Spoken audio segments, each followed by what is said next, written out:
F1 World Mode, and new circuits to conquer, Codemasters' latest racer is ready to take center stage. What's up, you guys? My name is Curtis with Sports Gamers Online, and here is our SGO review of F1 23. Similar to previous games in the series, F1 23 has many gameplay options to customize your racing experience. While the sheer amount of settings may be overwhelming for new players, choosing standard options like beginner or amateur will help you get your feet wet. Once you've gotten a hold of the gameplay in F1 23, you can customize your experience by tinkering with settings and bumping up the difficulty. Players will immediately notice the effects as turning, overtakes, and overall gameplay becomes more skill-based. Knowing when to overtake a racer or how to hit certain turns will come as second nature to racing enthusiasts. However, new players will have to risk loads of trial and error to achieve their racing goals. This is why many players like games like F1 23 because it's the epitome of realism and accurately represents Formula One racing. Unfortunately, I'm a bit hot and cold about the game's presentation this year. However, my feelings about the presentation reflect the product itself. On the one hand, Breaking Point has stunning cinematics and facial animations that are on par with next-gen technology. I'd go as far to say that the detail and facial animations in some of these cutscenes are as good as games like Horizon Forbidden West and God of War Ragnarok. I bet you didn't think you was going to hear those games being mentioned in an F1 review, right? Now, on the other hand, certain post-race cinematics and race environments fall short of what Codemasters could have achieved with just a little bit more care. However, I think this is due to old circuits being ported over from last year's game because new circuits, like Las Vegas, looks great in comparison. After a year's absence, Breaking Point is back with a much-needed sequel. Told in a Netflix documentary style, Breaking Point 2 follows the newly formed Connor Sports team. I won't get into any major spoilers, but this story highlights the growing conflict between new teammates Aiden Jackson and Devin Butler. As I stated before, this is the best presentation in the game, and it's well worth your time. The mode also offers player choice opportunities that affect relationships and your team's performance. In addition, the story is compelling and the objectives are fun. I highly recommend Breaking Point 2 if you're new to the F1 series and need a good starting point. F1 World replaces last year's F1 Life. This mode is essentially your hub for everything F1 23 has to offer. You will start off by making an avatar and one of the most simple and boring character creators. I mean, nothing here makes your racer stand out at all. There's no skin tone, gender, or hair options. It's just a simple preset to get you started, and I wish there was an actual character creator. However, beyond the lack of character customization, there are many options for clothes and furniture decor for your place. From here, you can race in circuits, gain tech points, and upgrade your car and team. F1 World adds a lot to the game in one place, whether you want to play offline or online. If a drama-filled story like Breaking Point isn't your cup of tea, F1 World will help ease new players into the complex world of F1 23. On the flip side, returning players will find this new mode is fully fleshed out and has the potential to be a mainstay in the series. Another mode fans will spend loads of time in is career mode. Whether you're playing as a solo racer starting in F2 and working your way up to F1, or acting as an owner/racer building your team and setting them up for success, returning fans will call career mode home and spend loads of time in it. F1 23 brings the series back to glory after a lighthearted effort last year. Breaking Point is back and highlights the storytelling and gameplay talents of Codemasters. The newly introduced F1 World redefines the core of the series in so many ways, and it's worth every...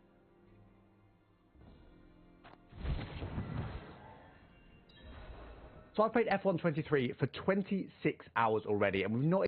So I played F1 23 for 26 hours already, and we've not even had the official release yet. And today, I'm going to give you the good, the bad, and the bugly, as well as a conclusion on whether you should buy the game or not. I should start by saying that I've played every Codemasters F1 game they've released, and I played last year's F1 game for over 500 hours. Now, they have sent me F1 23 for free, it's important to mention that, but they have no creative control whatsoever on what I say in this video.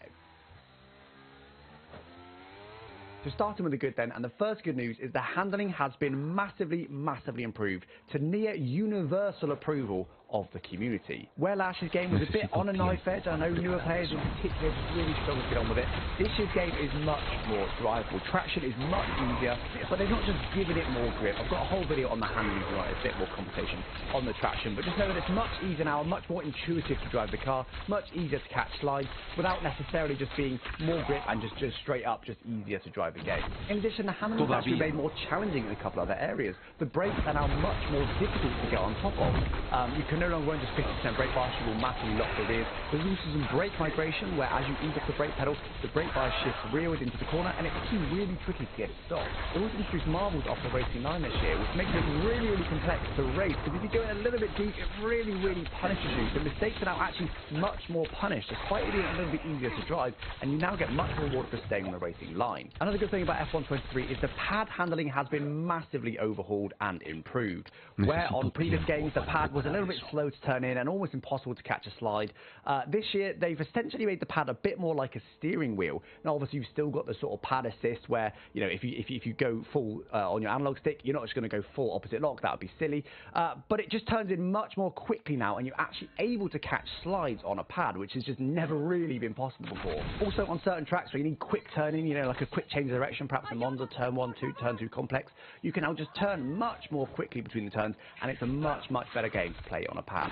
Another thing they've improved is the AI. Now F1 22 for me was the first game they've made where the AI actually got worse year on year. The AI just consistently turned in on you when you made a perfectly valid overtake up the inside. They just pretended you weren't there, turned in on you, possibly gave you damage. It was just a really frustrating experience with the AI. This year, however, they tend to give you room, but they also squeeze you up to a point. Now, unfortunately, it does sometimes mean they give a little bit too much room, and they sometimes give you a position a little bit, but they try and squeeze you sort of up to the apex, and then they'll eventually just about give you the room you need. So it gives the feel of that they're going to turn on you, but you know you do learn quite quickly ultimately that they will give you room. So perhaps it's a little bit too far the other way, but it's a very hard balance to get, and this year's AI is definitely better in that regard. That's not the only way that AI has been improved. There's now more strategy variety. So where on last year's game they'd almost always go medium hard or hard medium, this year I've seen much more variety in the races I've done. Right, if you stay ahead of George Russell they've gone mediums. They've gone soft medium. When you're holding to them a lap of soft, they can make it to the end, but even so, that still surprises me a little bit. Without being too extreme where you go, that's just stupid, it's ruined the race, because only a couple of cars do it. And I have noticed, interestingly, Ferrari in particular seem to have different strategies to everybody else. Too real. AI have also been made a bit more variable on the starts as well. Sometimes AI get really poor starts off the grid and you're absolutely flying past them. Unfortunately, it does also sometimes mean other AI just back off and get a bit stuck behind them, but you know, in general, more variety in the starts is certainly good. I will say though, AI do seem to be a little bit slower on the starts now. You know, we'll get onto why a little bit later on, but they just seem to just you know, not get as good a starts last year, and you generally speaking can almost always gain positions off the start. Another good thing about F1 23 is the story mode. This of course has been reintroduced where it's missing from F1 22, and it's called Breaking Point 2. Now I think this is a really good thing to have in the game. I think it certainly adds some depth, although it's generally speaking a single playthrough, and you get about 7.5 hours out of it or so. You know, I think it's a thing that's worthwhile having. They clearly have put a lot of time and effort into it. Some good things about the story is the cutscenes are excellent. They've definitely improved on the last time they did the Breaking Point story mode. I think they're really well done. They're rendered really well, they're acted out really well, the voice acting is very good. The cutscenes, honestly, leave absolutely nothing to be desired. They are very, very good. The interviews as well that you do sometimes after a race intertwine really nicely with the social and news elements of the game. So, you know, I've had it previously where I perhaps didn't make the right answers to an interview, and then suddenly my social media feed was filled with people who sort of said, oh, you know, this person, oh, you know, they're privileged, they don't know their privilege, and it was almost, I always did feel like I was getting some heat from social, so they've integrated that really, really well. Onto the bad aspects of F1 23 then, and I'm also going to put story mode in this section. You know, there is some good elements to it, like the cutscenes and stuff, but it's just way, way too easy if you've got really any significant experience in a racing game. Anyway, P1, fastest lap, over a pit stop gap to the optional objective. We needed a very hard mode in this, or at least to be dynamic difficulty or something, because those 4 races are so boring. Now, don't get me wrong, I'm a bit of a sweat. It's my job to play the game. Obviously, I'm half decent at it. But I think even, you know, a majority of people, you know, I spoke to Chesnoid Gaming, who's primarily a FIFA creator. And don't get me wrong, he's not bad on the F1 game either. But he also found it way too easy on the hardest difficulty. Now there is 3 difficulty modes. You've got normal, challenging, and hard. Hard being the hardest mode. And for me, every single race was just really, really massively easy. Not a single one challenged me really, which is really disappointing. In particular, some of the 25% distance races we had to do the whole race. You know, I was starting near the back. My objective was to get to maybe 8th or so, and I was finding I was in the lead of the race before the halfway point. Then the whole second half of the race, I was just cruising around the lead, way quicker than everybody else. Frankly, bored. I also found that the story itself didn't really grab me. I'm not going to put any spoilers in this video, but there was a couple of aspects that surprised me. For the most part, it was okay. It just wasn't amazing, and I just felt like it lacked creativity a little bit, really.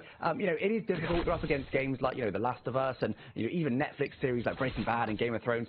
It is a difficult competition, but you know, when you're creating a story, it has to be able to compete with those. I think if you get halfway through the story and you never play it again, you're not too upset. It doesn't grab you in enough, in my opinion. Part of that point of the story mode is that there was very, very little variety of on-track action, which honestly was a real shame. You know, there was a key missing aspect.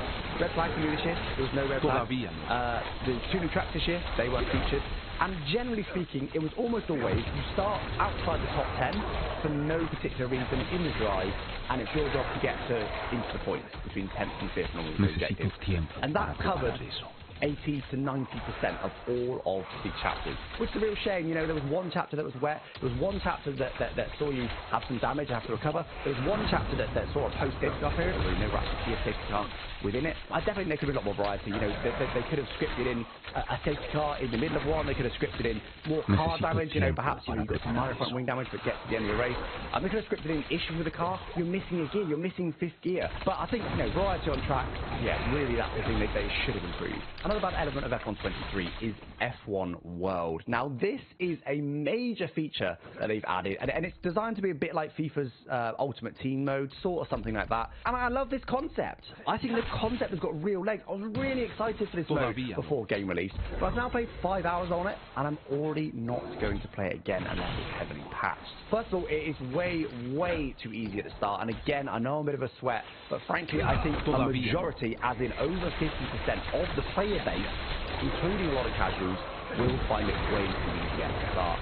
In some races, I was 6 seconds a lap faster than the AI. It's just way too easy to start. You know, I think they've concentrated way too much on a newer player, because, you know, they're always going to try and appeal to new players. I understand that. Don't get me wrong, I'm not saying we should not make it accessible to those people, but it's got to be accessible to all. It is difficult. There's a variation of multiple seconds of lap across the player base, but, you know, you have to do a better job than this. I found I had to play for about 2.5 hours before it was remotely challenging, which realistically most people aren't going to do. And if I wasn't making content on the game, I probably wouldn't have got that far. They're all very minor things, you know. I never had massively game-breaking bugs or anything like that within F1 World, but they're all just really minor annoyances. For example, there's a thing called the Compendium, which is basically a sticker book, but there's no way to place all stickers. So if you unlock 30 or 40 or 50 or more stickers that you've been remiss in placing them one by one, you have to go through one by one and place every single sticker. Now, there is a filter. That means you can filter down only by the stickers you haven't placed yet, which makes it a bit easier, but it's still a bit of a laborious process. I know it's a sticker book, but some people don't want to place it one by one. You need to place all sticker buttons, surely. Speaking of filters, they were also definitely lacking. You know, there was filters and sorting available, but there were certain things just straight up missing. For example, within your car parts, you can filter by how new the part is and how rare the part is.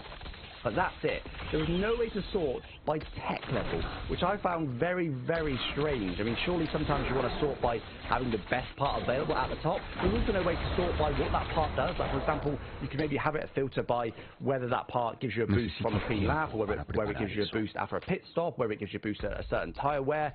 There was none of that. There was no way to do that. I just felt it was really strange to introduce a sorting and filtering without adding extra sorts and filters. I also found my part entry filled up very, very quickly. Again, I did play it about 4 or 5 hours, but at that point it started to become that my inventory was full, and for every single part that I was unlocking, I had to go into my inventory and dismantle another part. Every time you unlock a part, which happens regularly, you tend to unlock multiple parts per race, you then got to go in and manually dismantle another part to be able to unlock that.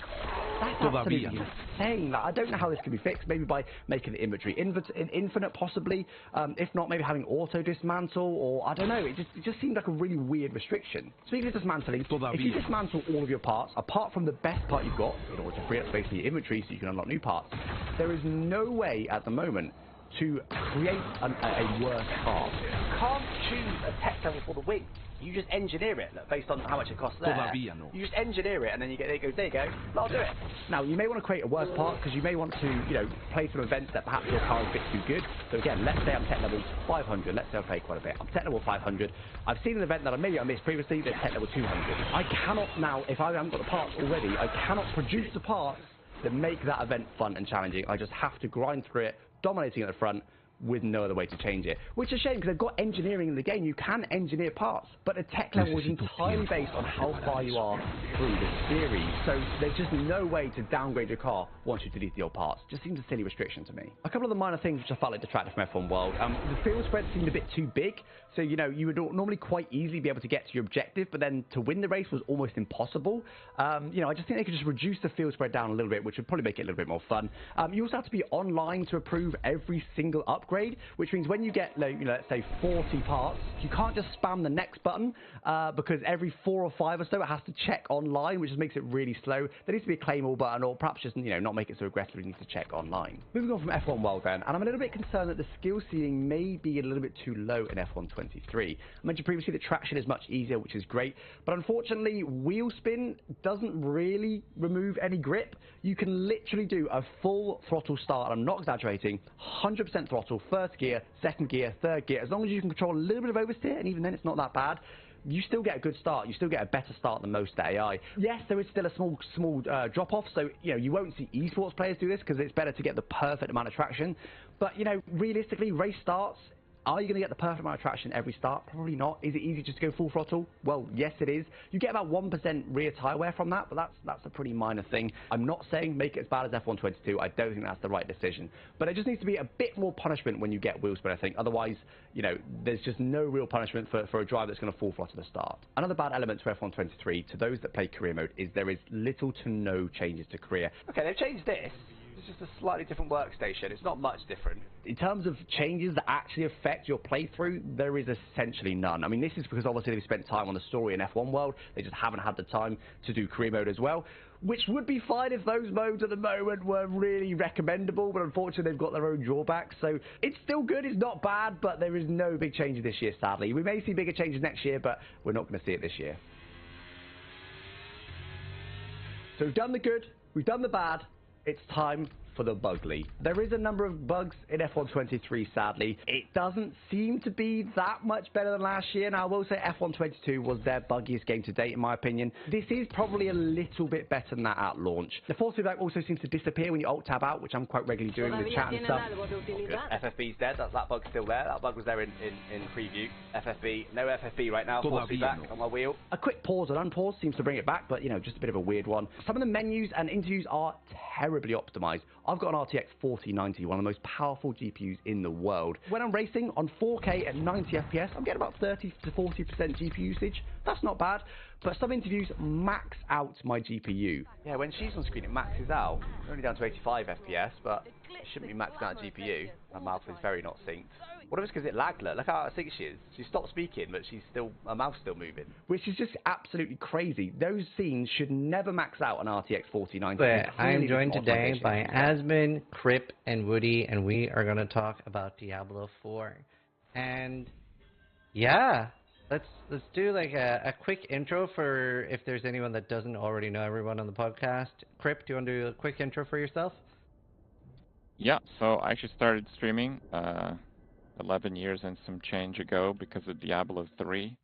So we couldn't miss this one, and I've been streaming it a lot along with a bunch of other games, I guess, and it's been pretty fun. Necesito tiempo para preparar eso. Yeah, I have also been streaming for 8 years now or so, starting in Diablo 3 Season 1, and I've been playing a lot of Diablo 3 and some PoE as well. And now Diablo 4 was something I've been waiting for a long time. I've been preparing for this and having a lot of fun with it so far. Awesome. Adam? Well, I've been streaming about 7, 8 years, something like that. Made videos before then. Big fan of Diablo 3. Actually never really played a lot of Diablo 2. but I've been excited for Diablo 4. It feels so weird to be here actually playing the game, talking about it, after how many years that we just got quarterly updates about the game, and it's actually out. It's so astonishing, so I'm glad to be here. Sure. I skipped most of those quarterly updates. Like, I know when they're talking about gear without a release date, it's like, nah, I'm good. I'll just figure it out. No, I didn't. I needed the YouTube content. Very true. And I'm Scissorin. I've been streaming Path of Exile for 7 years, so Diablo is a big change of pace. Streamed Diablo a little bit, but not a lot, and mostly Diablo 2. So I think we have a lot of different opinions here.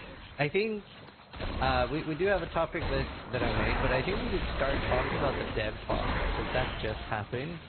And honestly, there was a lot more information and good stuff there than I was expecting, because a lot of the past talks, I don't feel like was that much info, but this one was pretty decent. Woody? Yeah, I agree. Sorry, Woody, anything that really stood out to you on the current dev talks you were excited about? Yeah, absolutely. Especially the Nightmare Dungeon stuff. I mean, in general, they seem to have like, a really nice pace now with their dev talks, and I think they have been getting better overall anyway. So they had like, these other chats already previously, and they started really, not very juicy, but it's getting better, I think. And this one in particular, I think that the Nightmare Dungeon stuff, the changes with like making them more interesting or like more valuable, and then the teleport, that surprised me, that you can teleport to a dungeon. I think I didn't see that coming, because they were they were like so focused on this like immersion and traveling around and stuff. So I figured they would actually do something about something to do on the way instead of giving a teleport. So maybe they caved in the end. But yeah, that's definitely a welcome change for most people, I think, though. That was like the biggest thing I wanted. That was on my wish list, and yeah, I was scared too because of all the immersion stuff. Actually, I disagree a little bit. I think if they gave us like an infinitely sized Nightmare Sigil tab, I wouldn't care so much, because I just have thousands of them in my inventory. Yeah. I just pick up like 20 of the same one and go there. Like the teleport would be secondary to the stash filter size, different tabs. I don't even know where to start with that. Yeah, but I think they want to break up the autonomy of it too, right? Like, not everybody enjoys doing the same dungeon repeatedly, so they want to mix that up without punishing them for running between dungeons. Necesito tiempo para preparar but now it's going to be a ghost world. Yeah. I wonder about that. Like, I'll be honest, I could really see why. Like, if they didn't make this change, I would have defended it. If they were like, we don't want to make it like that, we want people out in the world, I would have understood that, because they did that in WoW with Mythic Plus Dungeons. And like, maybe like a good middle ground would be then just letting people teleport if they completed a certain nightmare level. But I feel like if they're already letting people do it at this point, like, it's done. Like, they're taking it back now. It's also, though, it is a bit of a ghost world already, because it's 12 or 16 people per shard, and even like our trade chat is limited to the shard. So yeah, that's why there's like nothing in the trade chat. I'm like, okay. I didn't even know that. Yeah. So I don't know. I think it would make more sense for the immersion if you could see everybody, and that would make the world feel more alive. But yeah. I think that's one of the best things about it almost, right? Is like whenever you're out in like the city and you can see everybody. Yeah. I think that's one of the coolest things. So it is kind of, it's kind of sad that there's so few people in the area. They could do a middle ground where they don't shard cities, but they shard the areas outside. That way you don't have to like wait for spawns, but you actually get to trade and talk to people in town. Necesito tiempo para preparar. That's actually the intent. Like the towns are more populated. Like you can see that there's more people, but there's still like very few compared to like WoW, right? There's like actually hundreds of people standing around. So it's probably like more of what you would expect. I think they could maybe like increase the numbers for towns in general, so that they feel a bit more lively, I guess. I know this is a little unrelated, but it's, when I think of town, I always think of like having to run back and forth with the stash like way too much. True. Do you guys remember when they added Jeeves to World of Warcraft? Like, I need one of those. Just like automatically. Well, I'm sure they'll add it into the shop. I didn't play Wrath. Yeah. Yeah, I don't know. I thought what they were going to do, because like the towns are crazy. They put the chest in like the worst location in every town. I thought what they were going to do at like some sort of endgame was unlock the Horadrim hideout, you know, the one that were in the campaign. Let us have that. And they could even have that as a clan hideout, so you could see everybody in your clan running around in the Horadrim hideout. That'd be sick. I'm gonna be which one honest, is that would be again? really cool. That's the one like where, you know, like you go down and like you fight that succubus and then Donan's there later on and like that girl is rifling through his stuff. Yeah. Okay. Yeah, yeah. That's the one where you don't want to be a barb. Oh, Yeah. yeah. Yeah. I haven't tried Barbie yet, except for the 25 demo. I think it's fun to play. I mean, it's like, are you guys having fun with like what class are y'all playing? And like, like if you could rate like your enjoyment of your class on like a 1 to 10, what would you do? What would you say it is? I'm doing rogue, and then a rogue again, and a third rogue right now, and I would say 10. Alright. High score, dude. That's a high score. Well, I don't like rate a rogue, lot of what things can I 10. say? There's not a lot of 10. Mostly I'm rating in the single digits. Rip, what about you? Well, I played Stork until the last couple of days, and I think Stork experience is really cool. Like, it's a nice class. There's a lot of like cool stuff you can do, a lot of stuff that you can try. I'd say the Stork experience is like a 9. It's good. Now I'm playing Necro, and there's one thing that like is driving me crazy the more I play Necro. You have to like literally target the corpses to use corpse skills with mouse and keyboard. And on a controller, it just automatically targets the nearest corpse. Obviously, you can't see the corpses when you're pulling a pack of mobs. And then in the dev stream, they go over how they're both Necro players on console. So this is never getting fixed. Yeah. Yep, there you go. Your controller players getting auto aim in yet another game. But it's insane. Like it's not just auto aim. Like it's not like you can't cast it. It does the cast and fails if you're not targeting a corpse. Wow. Oh yeah. Yeah, punish. Horrendous. So maybe like maybe it could increase the range of like the target acquisition a little bit, right? So you don't have to exactly target on the corpse and just like have a bit of like a radius. Yeah, it has to be like hitbox to hitbox, but the corpses are actually really tiny. So. Yeah, exactly. And also they get covered up by like every other mob that's in the area too. And like then you're stuck in an animation lock, and it's like kind of yeah, it's not necessarily great. I remember having that happen whenever I was playing on the beta. Yeah, that's not ideal. Asmin, what have you been playing, and how would you rate it? I'm gonna be honest, I played Barbarian at the beginning, and holy shit, like 1 to 50 as a Barbarian or a Druid, in my opinion, is not fun. But I've just finished getting all of my legendary powers, getting my Paragon, and so like I feel like I played Whirlwind Barbarian, and it's only gotten more fun.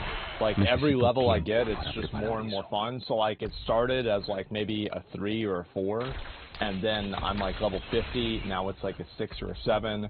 And now I'm level 75. I've got pretty much everything that I need minus like 1 or 2 things.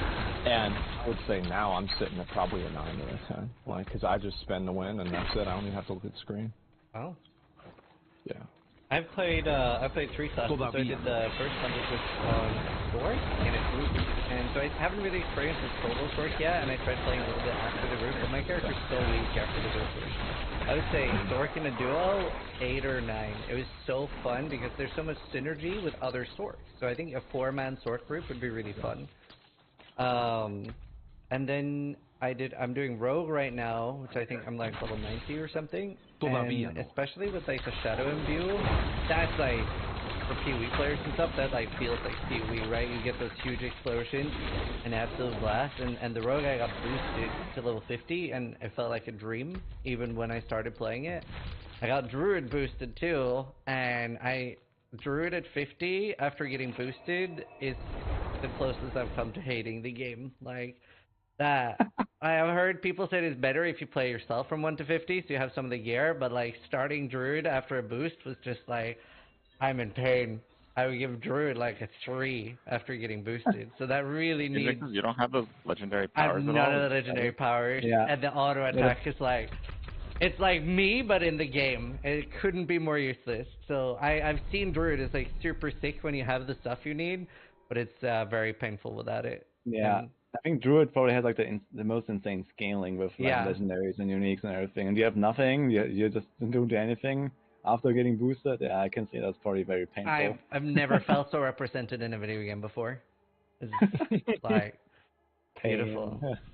Yeah. But no, it's been really fun. Like I definitely want to try everything to around like 70, maybe everything to 100. So, yeah. That's a lot to do. Yeah. Yeah, I feel like grinding to 100, and this is like one of the things like we were talking about for like a minute before we started, is like grinding to 100. Like I'm 75 and I'm already starting to hit like a bit of a plateau. Like, do you guys feel like after you get to like, I don't know, like 70 or 80 or so, the progression kind of stops for the most part? Necesito tiempo. So I feel like it doesn't, I don't think it's going to feel as rewarding like getting to 100. Yeah, progression kind of... Oh, yeah, it kind of stops when you get, like, most of your first ancestral gear set. And then after that, you're only even fishing for, like, considerable upgrades. Because if it's, like, 5% better, you're like, yeah, I'm not using the soul to reroll it or whatever. So, yeah. For some people, that's like, level 61. I feel like there's this, like, end game part where, I mean, those of us that kind of planned out our builds, it starts to really like completely fill the Paragon board in like the 90s. And then there's this gap that's like a good 50 to 150 hours in between of kind of doing the same thing. Yeah.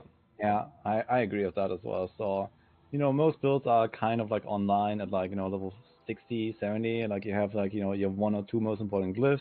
You have like all of your legendaries, and if you don't rely on like a unique, let's say, you know, like especially druids, I guess you rely on certain uniques, for example, for certain builds.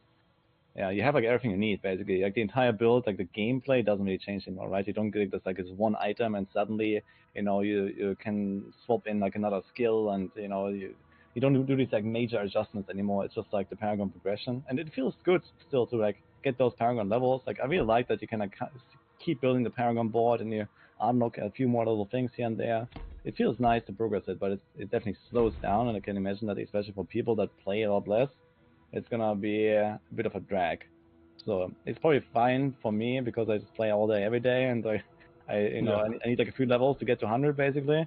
But yeah, for other people, you know, they need the weeks or something, or if they even hit 100, right? Yeah. So I think the biggest problem for me is, especially when you're done with the campaign, you're effectively doing the same content at level 2 and level 98, right? There's not really a difference. So I think that's going to change a lot with seasons and adding more different forms of content. If you have, you know, Nightmare Dungeons, Hell Tides, and like 3 or 4 other things, that breaks up that autonomy a lot. Yeah, I definitely agree with that. I think that just more different types of content is something that's like really, really important, because like if you compare, like obviously a lot of people are going to compare, talk about this a lot since everybody here has played PoE, right? One of the things that I think is good with Path of Exile is that there are a lot of different ways to play the game, right? You can do bossing, you can do like delirium maps, magic find, etc. And like you have a lot of different ways to play. Yeah. And I think that's one way that people stay engaged with the game for a long period of time. Is like, this is something that World of Warcraft did well too, is that you can effectively play multiple different games inside of playing World of Warcraft because of how many different other gameplay loops there are. And hopefully Diablo 4 keeps adding more of those to keep people more engaged after just like spam running Nightmare Dungeons gets monotonous, because that's what kind of burned me out of Diablo 3, is just doing greater rifts all the time. Yeah, I absolutely agree with that as well. And I mean, it's also like circling back to the dev chat that we just saw earlier. They did say that, you know, one of the main focus actually is the content, right? They want to add new content first before they start adding, you know, like these other smaller fixes. They're just gonna like bring them in over time, basically, right? So I would definitely expect that, you know, right now the game is like, yeah, mildly empty in terms of like the variety of content. Yeah. But as the seasons come in and as, you know, they start adding more stuff, and it's probably going to be something like, you know, you have like different size contents to do, right? So you have Helltide now, and Nightmare Dungeons here, and then there's going to be the Season 1 thing there, and then there's going to be Season 2 thing there, and there's going to be like another Uber boss. So I think that's kind of like how it's going to go. And then, you know, like 2, 3, 4 seasons down the line, it's going to be a completely different picture, I think. Yeah. I'm a big fan of how they do Uber bosses, with Lilith being like super overtuned right now. I think they do that in WoW as well, right? Where it's like fine overtuned, most people can't do it early. I'm a big fan of that form of balancing. Instead of it being, you know, a good difficulty from the start, and then they can nerf it over time. I love that. I don't like having. Apparently, everyone has something to say about the boss. Yeah. Crypto? I hate that boss. Like, first of all, every single thing one-shots you. I don't think that, like, we're going from an ARPG to a platformer at that point. And some classes get so punished. Like, the storks get so wrecked. Like, you have to kill the ball thing, and it's not affected by almost any crowd control. So I just don't do damage with Fireball. No way to kill that thing. So it's like crazy limiting for classes, and defenses just don't matter anymore. Like that's like I don't. It doesn't. There's no transition from the entirety of the rest of the game to that. There's nothing in between. We're going from like a 12 out of 100 for difficulty to like 100. It's like a different game. So I hate that part. I love it. Well, this may be also just because you generally, because you know you level up and leveling is not really hard. But for example, if you would start doing Night Dimension pushing, you know, trying to get to like closer to tier 100 pushing, then you would probably experience like a similar difficulty level. Which right now is not really incentivized, but I guess it will be eventually with leaderboards or you know maybe special drops or whatever you might get in higher tiers. But yeah, if there was like more like difficult endgame content besides just the Uber boss, you would probably not feel like a huge gap. I think I agree though with this that it's nice that it's like really overtuned and really hard. At least for now, you know, it's like better this way than just like going in and having nothing to do and then you kill her in like 2 attempts and well then what, right? At least now people have like kind of like something to like you know bang their head against the wall and you know overcome a challenge. You know, it's an actual challenge. And so far, I think every class besides Storks have beaten it actually. So at least what I've seen. It's very hard. So that's kind of cool. Yeah, on Sorg I agree with Crypt. It's probably like really rough. But maybe someone will figure something out. So. I feel like if no sort can beat it, it's probably tuned badly. I mean, like, because you have, like, there's a point where things are hard, and then there's also a point where they are so difficult that certain classes are just non-starters. I think that every class should be able to beat a boss with, like, a certain relative amount of ease, especially if these are, like, pinnacle challenges that everybody is supposed to aspire to. It kind of sucks whenever somebody has to climb, you know, theoretically, you know, 10 feet, but somebody has to climb a mile. I think that's more of a Sork issue, though. Yeah, I agree with that. Oh, you think that they should just buff Sork rather than nerf the boss? I think that's a good point. Yeah. Yeah, because especially if Sork just has a huge single target issue and a huge issue with like not dealing damage to things affected by crowd control, that's something we're then going to see on every single boss, right? Yeah. So I'd love to see that. I also think it's more of a Sork issue than like the boss itself. Like the boss, you know, having one-shot mechanics, I think it's totally fine. You know, if you have, like the kills that we see, they're like a few minutes. You have to dodge these waves for a few minutes, which actually comes down to like you know maybe like 10 or 15 good dodges throughout the entire fight, and then it's basically over. So this is not too much to ask for someone who wants to beat like the hardest boss in the game, basically. So it's more about actually fixing Sork single target, I think. Yeah. What do y'all feel about like the rewards for that boss? Because like it doesn't really drop anything good, does it? No, that was very disappointing. I guess a lot of us were expecting that's where crests drop, right? Shaco, that's why we wanted it, but no. It's the amount, it's just the amount. Which I like that they have a cosmetic behind it. I think that's very cool. But yeah, it'd be nice if it, you know, brought at least a lot of unique or a chance for Shaco, Visage, Grandfather. Yeah, I mean they have to kind of find a balance, right? In PoE, for example, boss fights have a cost, and then the rewards you get from the boss are kind of like high 2-Lux costs as well, right? You can't just like chain run Super Cortex all day long or something, right? You need to farm the Cortex. And here there's no entry like ticket, right? So you can just go in and farm Lilith if you want. So if they would make a similar system like PoE where you have like limited attempts or like you know like the tickets so to say to enter, then they couldn't give it like insane drops, of course. But if you can just farm her and you have a build that just you know 2-shots her, easy peasy, you just get like a kill every 2 minutes, then you can't just like print Chakos, right? So That'll be a bit of a problem. As long as they're not tradable, is that really a bad thing, right? I mean, if you have a build that's so good that you can farm Uber Lilith that fast, like at that point, don't you deserve to have all the best gear? You know? Yeah, you're selling carries like crazy at that point. Oh, absolutely, yeah. Like that shit should not drop unless you're solo. Yeah, definitely. Yeah. I agree.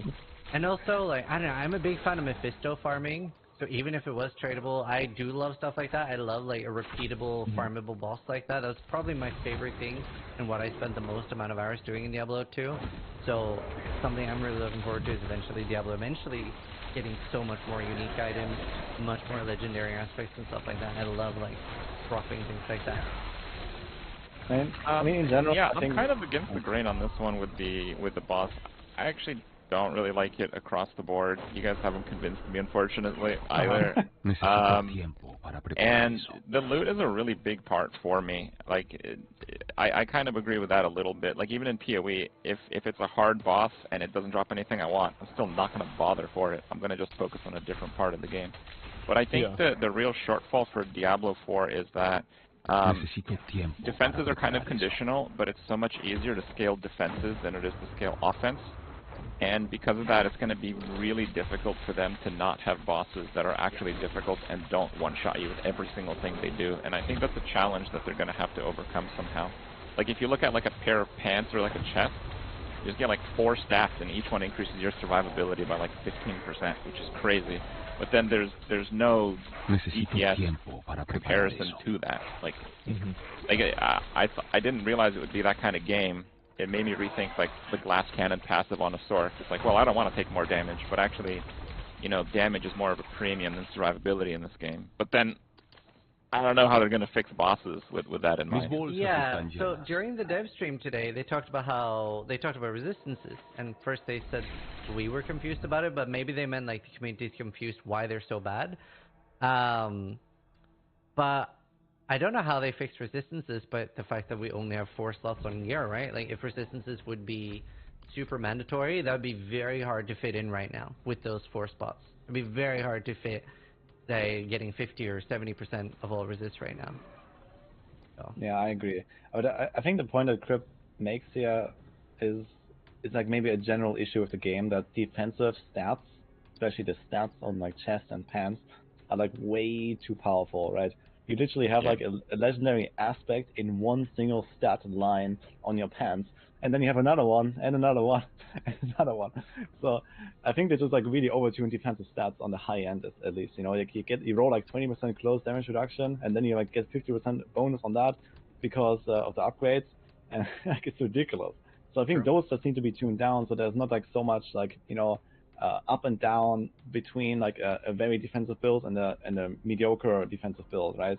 So there needs to be like a more streamlined difficulty curve with the defenses that you can build, which is also like one major thing that I think a lot of people do wrong, right? A lot of people always ask me like, man, I keep dying all the time if you build, like what can I do? And I tell them, guys, look at your chest and look at your pants and get some big pants, you know, basically. Yeah. So this is what you have to do in order to play the game. And exactly like this, if they would nerf these stats a little bit, then these defensive choices that you do in other slots would matter a lot more, like the aspects and all that, and then you can like balance out the difficulty in general, I think. That's essentially right, what I was thinking, but the issue feels like the entire game, not just even gear, is kind of leveraged towards giving damage a premium, and survivability is just like wherever. Like, if you make the tankiest character possible, you can maybe start to, like, I think a Barb can tank some of the Lilith one-shots, maybe, I think, with everything up. Barb can tank most things except the waves. Yeah, so like that. But if you compare it to PoE, defense is the premium in PoE, right? So, and you get damage just to reduce the fight length, so there's this balance between defense and offense as a result of that. But when you have, like, offense as a premium and defense is everywhere, like, I just think they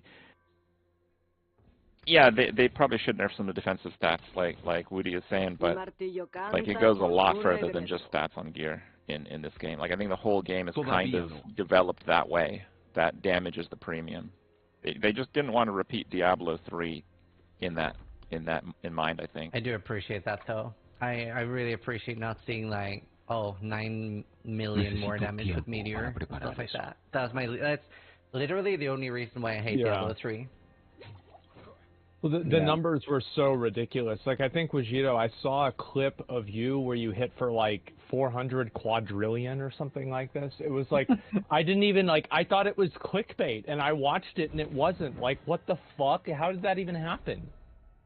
Well, this is what happens when you don't listen to the people that say, you know, nerf something instead of buff everything, you know, like if you always listen to people that say, oh, please buff everything else because this one thing is too strong, you know, like this happens every single time, but you can't do that because then you land in the other Thanks for the follow, bro.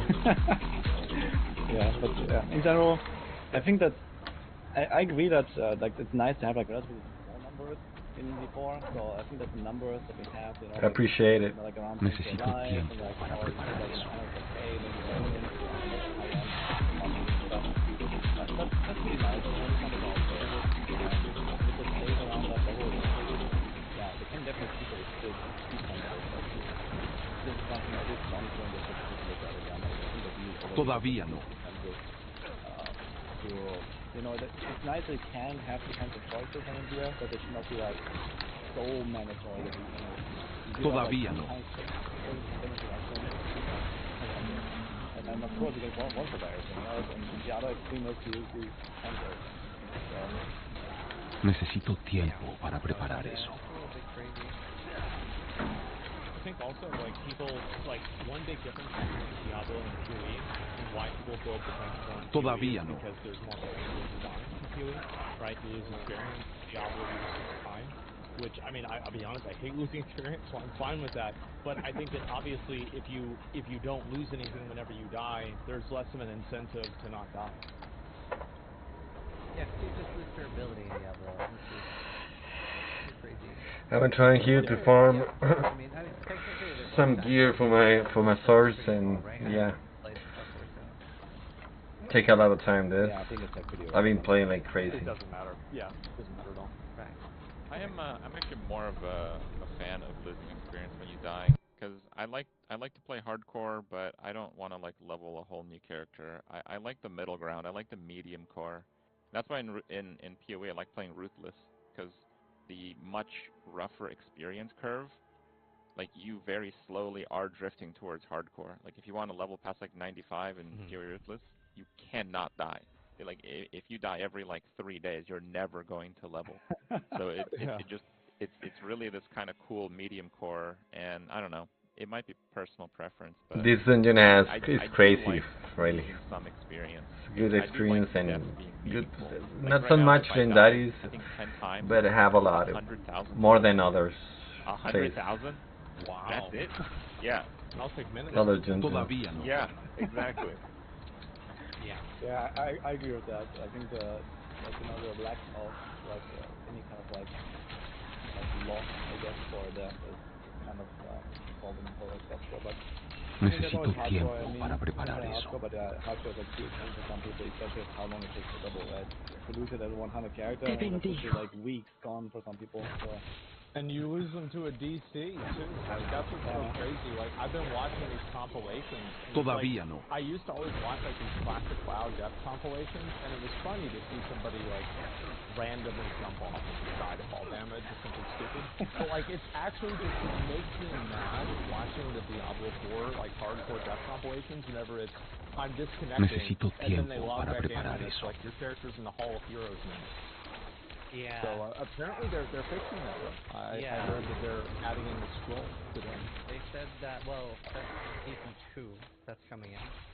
The scroll escape will automatically proc when you disconnect, but in season 2, so that is like 6 or 7 months. But at least they're doing something. Todavía no. 4 months, but it's like 4 months of pain until until it's fixed. Yeah. I mean, they said actually like years ago already that the scroll is supposed to work Necesito that way. tiempo para preparar Basically, then open beta came around and I tried it out and stuff. And I made like a video. about like all these exploits you can do on hardcore where you just don't die, right? You can like log out instantly, and I was able to revive my character with Task Manager in the right moment. Like he died on my screen, but I did it at the right timing, and I could come back in, and my character was there. So they fixed all that luckily, but they never fixed the scroll that just doesn't trigger, and now we have to wait another 4 months. Like, what is taking so long? Like, why is that such a problem? I do not understand why it takes 6 months for a gym tab. Todavía no. True. Why does it take 6 months? I got it. I got it for you. That's crazy. Go ahead. It's the same reason why we're not getting, I think, a number of fixes like resistances. Like why does it take that long? Because resistances, you can do an easy fix where it's like instead of 40 cold resist, reduce cold damage taken by 40%. Yeah. It's not even powerful. Necesito It's tiempo not para preparar completely eso. useless, right? So I think the reason is, and I think they kind of admitted to it on the stream today. Necesito Season 1's tiempo para preparar basically shit. eso. Any kind of system change, they have to make it in both the live version and Season 1, and I think that's like crazy development time that they now realize they can't really afford because there's still a lot left to do with like the general game. So I think they're gonna have a big focus on Season 2. I think that's what's gonna happen. Season 2 will fix Diablo. Sounds like We're all still playing it, okay? We're still in the bag here. Yeah. I mean, it's definitely good that they have like a timeline though, with like, you know, at least they're giving us, you know, they're identifying the problems and they're giving us, you know, a bit of a timeline, and you know, have something to look forward to, even if it's not coming, you know, so soon, you know. I mean, at least I know I'm gonna be here to blast Season 1, I'm gonna be here to blast Season 2, etc. And that's always like, okay, this is coming, you know, and improvements are coming. So this is kind of like the light on the horizon. So Todavía no. The Scroll of Escape stuff in particular has been so funny for me as a PvE player, because obviously like logout maxer is such a hot topic, right? And I've been asking people in my chat, they're like, oh, logout maxer is cheating, it's awful, I hate it. And I've been like, how do you feel about Scroll of Escape? And they're like, oh no, that's fine. And I'm like, okay. Okay. And I'm like, well, but Scroll of Escape is stronger. Todavía no. Like, it's better than logout macro. So I'm like, okay, at this point, grinding your game, please, like, we can have Scroll of Escape and Path of Exile then. Eradicates the entire discussion. So I'm like, this is great. I mean, there's one thing here, the logout macro is infinite and Scroll of Escape is not. I think if Scroll of Escape was a lot more rare, it would be a lot cooler. Like I think I've literally like 200 Scrolls of Escape in my stash right now. Like, I rarely use it, and they just keep dropping. Like, you know, sometimes like here and there, like, you know, in the dungeon, right? And if there was like 10% of this drop rate, I would have gathered like, you know, 1 Scroll of Escape per 5 hours or something like that. You know, I think it could be a very reasonable value there. Like, sometimes you have to, you know, escape out of like a boss fight that you maybe underestimated or something, or like you have to do a little attempt to explore out after the 2 death drops, which is another topic, I guess. And you know, these kind of things. So I think Necesito tiempo para preparar eso. So I think the Scroll of Escape is just too common.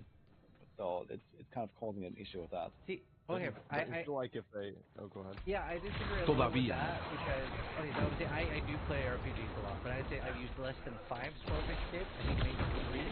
I misclicked it 2 times, but like, I was like constantly being like, okay, I need to get out of here less than 5 times, so don't use it a lot. But the main purpose is for, like, distraction and stuff like that, where it, like, alleviates the most pain.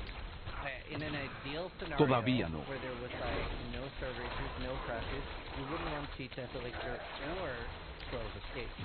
It is like really nice that it does alleviate the crashing issue. So I don't know if it's necessarily needs to be super I'm gonna have to say it here.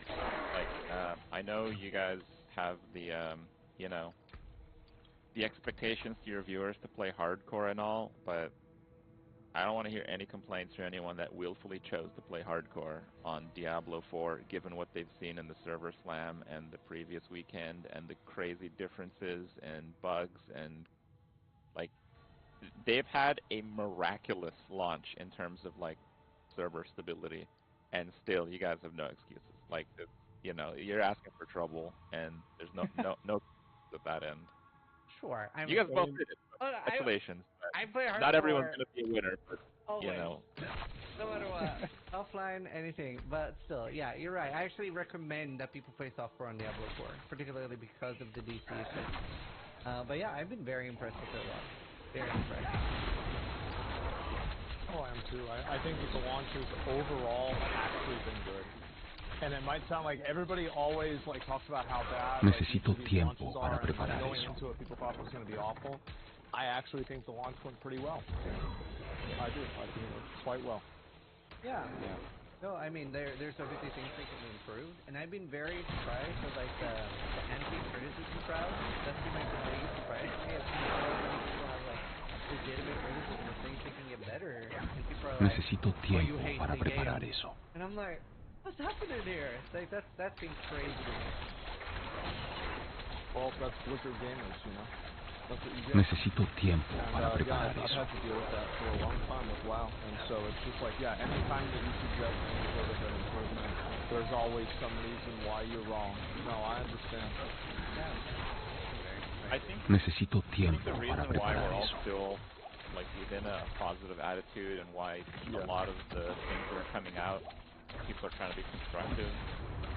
One thing they have done really well is kind of impress the community with doing changes when no one like when I played the beta weekend, I thought that was it. You know, I thought like the balance looked like a complete mess, and I'm like, yeah, it is what it is. Todavía no. Gave the game a 6. It really surprised me that they tackled anything between that point and the launch, let alone in a pretty good way, I would say. I think they did actually address many of like the build issues at least. And then again on launch, they were just actively doing it. I know some people hate the nerfs and all that, but I think they've really impressed a lot of the like really die-hard players. It certainly exceeded expectations. I thought we were playing the beta weekend to the day, like the extended version of it. Yeah, I totally agree with that. Todavía no. The one thing that was very frustrating though is that some of like the really glaring issues that people have been reporting, whether it's things that need before from the early betas, etc., like the barbed infinite stacking damage and stuff. This engine is insane. Todavía no. I think they will fix it, but yeah. Like that could have been done before launch. Yeah, totally. But generally, I totally agree with what Chris said. Like overall, the balance changes they are doing really impressed me with like how on point they were. Generally, I mean, not everything is like perfectly balanced, but you can definitely notice that they are targeting the right things, either with buffs or with nerfs, in my opinion. So there's like nothing where I think like, why did this happen? You know, and that is a really good, like point to go from here on, right? When you do like other, Necesito adjustments or tiempo maybe para introduce preparar new eso. items or targeting like other builds. So that's definitely really nice. I think they have like a good team there, like working on the balance in general. So of course, like some stuff, we talked about Stork single target, etc. Necesito tiempo para preparar eso. With some classes or like certain builds or so, but we're definitely moving to a point where, things are in a really good spot, I think. How do you? Well, with Stork in mind, I kind of want to just add in like, I think Stork is a bit Necesito underpowered, tiempo but I para think the preparar eso. different Stork archetypes are actually really well balanced between each other. Like some do more damage. There's this kind of curve where the more damage you do, the less survivability you have. And I think with class identity being as strong as it is, Todavía no. actually more important that the class, the builds are more balanced amongst each other than the classes are balanced. Because like, if you want, a crowd control character or a burst character with like Necesito Stork in the tiempo party, para preparar eso. you can't, substitute that. So all classes have this uniqueness to them. I don't think it's that important that the classes do the Necesito same tiempo damage para preparar compared to eso. one another as it might be in other games. They had that with Diablo 3, right? It's like each different class had its own leaderboard. Necesito So it's like you weren't tiempo really para competing preparar against eso. like the top person on leaderboards. You were competing against the top person for your class on leaderboards. I think it gets a little bit more messy whenever you have like pinnacle bosses that are kind of like benchmarks that every class needs to overcome. But in general, just like making sure that one class isn't like 5x more powerful than the other ones. And I think, I will completely agree with you guys. I feel like a lot of what happened with Diablo after release, and even like leading up to it, like the amount of changes they made and everything, I've been genuinely impressed with it. Like they've done a great job. I think on the Stork issue in particular, I think I feel a little differently there. probably right, and if it was historical, the word I'd probably feel differently. But if, like, Todavía my no. experience with Druid now, right, and Rogue, I had such a blast with Rogue, and I'm obviously going to compare my Druid to that same experience. I went on Druid, and I'm like... Because I speak the two language. But I can change it. I will change it, don't worry. I'm like, my Rogue was... Let me finish the dungeon and I will change it. I'm running around like, I'm out of energy. Necesito tiempo. The thing is that, give me 1 second. The thing is that I'm new to streaming, you know, and I really never been streaming a game. Actually, I have played Diablo 1, Diablo 2, Diablo 3, you know, and Diablo 4. And now I'm trying to know to make up make more context, you know, about Diablo 4 and all that. But my focus in my primary channel, you know, was like doing like content, you know, for Spanish people. But you know, as I speak English, I prefer like going, you know, with English. I think it's better, and you have more people that watching the content. That's why I'm changing it. But yeah, I need to change it. I will change it now. That it's pretty easy to change the language of the game and the language, you know, of the stream.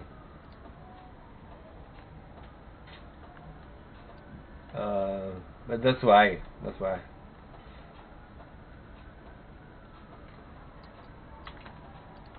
I will do it now because I have to do it. I have to do it. But this is my first time streaming, you know, that's why. But thanks for, you know, for the advice. I need to change my logo. I need to change the content, you know, language too. I need to change my name in my stream too. Give me a few seconds and I will do that because I need to do it. I don't remember where I changed the language.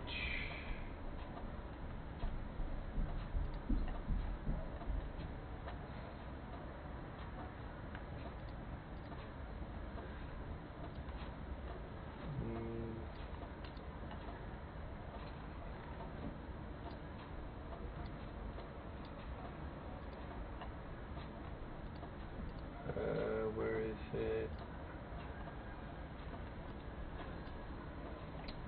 The thing is, I'm new, you know, in the streams, but I want to stream. Yeah, I want to stream full time. Yeah, I will be like 3 months here sitting playing all day Diablo 4. Yeah, I want to create content about Diablo. I love the game. For me, it doesn't matter, you know, if it's someone's like it or not. It all depends what you like, you know.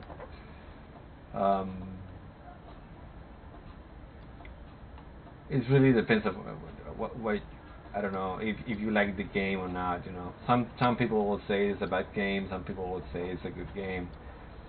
That depends on what you're trying to do in the game. If you know what are you doing in the game, you know.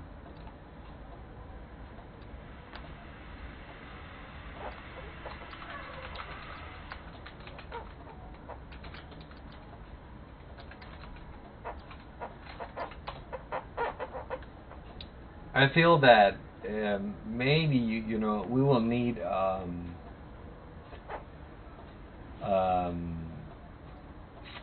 we will need more updates, you know, for the game. But I don't feel that the game is bad, really. I feel that the game is pretty good, actually. It's not this. I think it's not the same like Diablo 3, you know, in the stats and a lot of stuff that are new for the game. but maybe not all people, you know, understand that. You know, maybe they don't want to grind, or maybe they don't understand how to grind, or maybe they don't understand how this works. You know, this is a game that you have to spend time to get the stuff you need.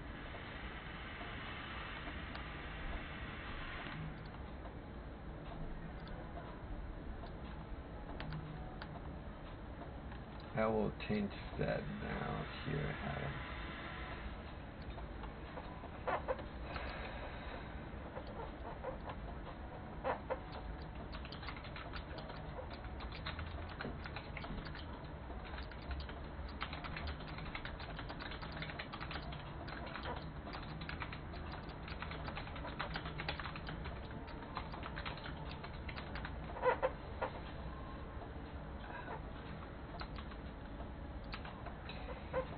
I'm changing that now, the language and all that.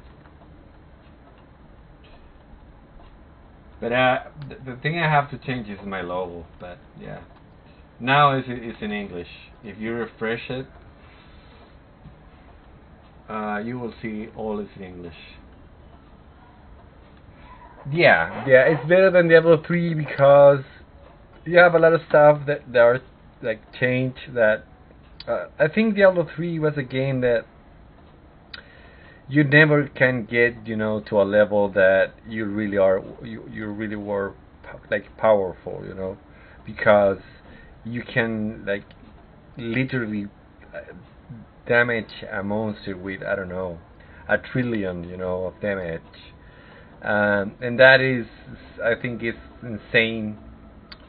I think that is for only like people that really wants, you know, to spend a lot of time in the game. It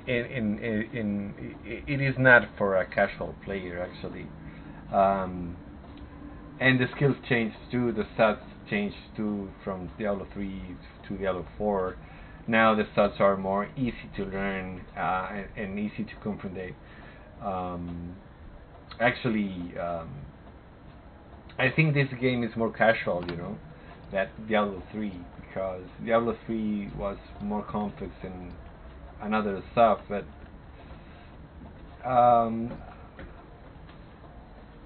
I think Blizzard is doing, you know, maybe they're nerfing some stuff from Diablo 4, but I think they will get it, you know. I think they will try to do the best for the community and for the players, you know. They don't want this game to be only for hardcore players. I think that. I think they want, you know, to be a game that is for all type of people, you know? Not only for one type of people. But a lot of people, I think they don't know what they're doing, you know. Maybe they see a build and they try to, you know, copy and paste the build, but they don't know what they need, you know, like, or what they do. What do you have to do, you know, to be better? And they die all the time because of that. But I don't like to compare Diablo 3 to Diablo 4, because yeah, they are not the same game.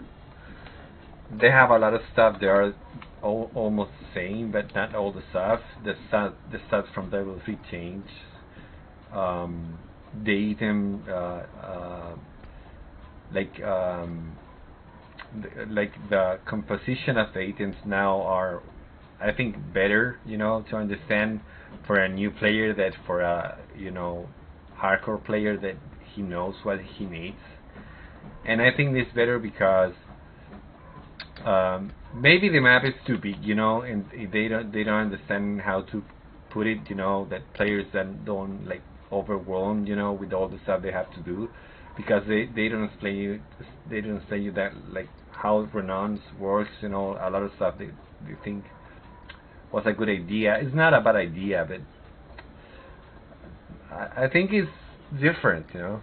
Our different games, different stuff. They change. I think they try to fix a lot of stuff that were different in Diablo 3 than in Diablo 4.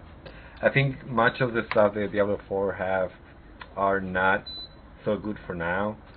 but that doesn't mean that this will change.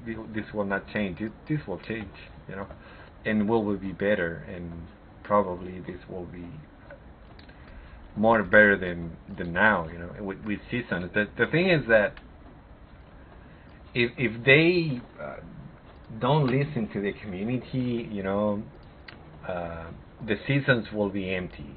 Yeah, you know, if you understand me, but the seasons will be only for people that have time. If they don't do it right, you know. We have to see what will come and see what they will do, you know. But I love the game. I love the game. You know, I think it's for now, for me, it's the first game in this year that is really in a good shape. You know, a little amount of books. It's cool. It's fun to play. For me, it's like I relax playing this game. You know? But that's all depends, you know, of the person who plays the game, and he and how they see the game or how they understand the game. Maybe they don't understand it, and maybe they think it's only the story. But I think the lore of the game is not so good, really. I think more it's better, you know, like skip story and go on farm and try to get more stats, you know, and try to be a better player. Quite difficult to finish it. Yeah, that I think that is my only. I think that is my only issue with this, you know, because if they maintain, if they don't change, you know, the rewards of the, if they don't change, you know, the renown, and they think that renown has to be completed every season, I think the seasons will be empty, because you have to go, you know, from level 1 to level 100, and then you have to get all this Lily status, you know, and then you have to get the aspects for your arm, for your gear, you know, and then you have to get all the TPs to move around and do health types, you know, and then you have a lot of stuff that you have to do, you know, that require a lot of time, and I think that if you see it, if you think it, you know, not all the people have the time to do that. Not all, maybe one time, yes, but not every season, you know. That's my only my only my only thing that I don't know what they will do with that. If they leave, you know, like the renown how is that right now, you know, you get the renown and then you play the season whatever you want, and you don't have to get all the stuff again. I think more people will play it, but I don't know how they will do it, really. But because not all the people have the time to do it, you know. I spend only like only in campaign and getting all the stuff from the map, I spent like 200 hours because I was like having fun, you know. Maybe you can do it faster, but I don't think that people want to do that.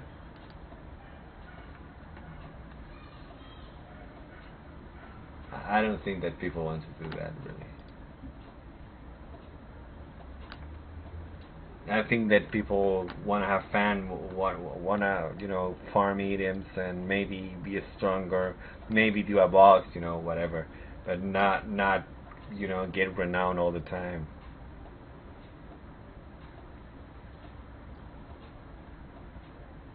And the other stuff is you get too much. You go to a dungeon and you get a lot of like items, you know. And if you don't know what your build needs for, you know, for get like better, you know, you will be like overwhelming, you know, trying to understand what you need and what not you need for your build, you know. That's why I never I try to not copy and paste a build because I think that is not understanding the game. But I understand people that they don't know, you know, and they only want to have fun. I understand that.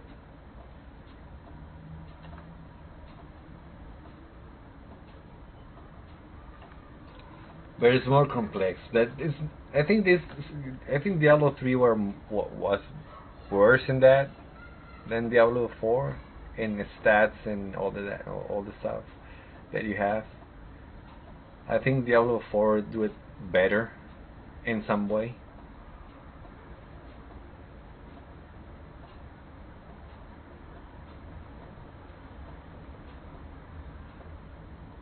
But they have to continue, you know, fixing stuff and adding stuff and, you know, trying to listen to the community.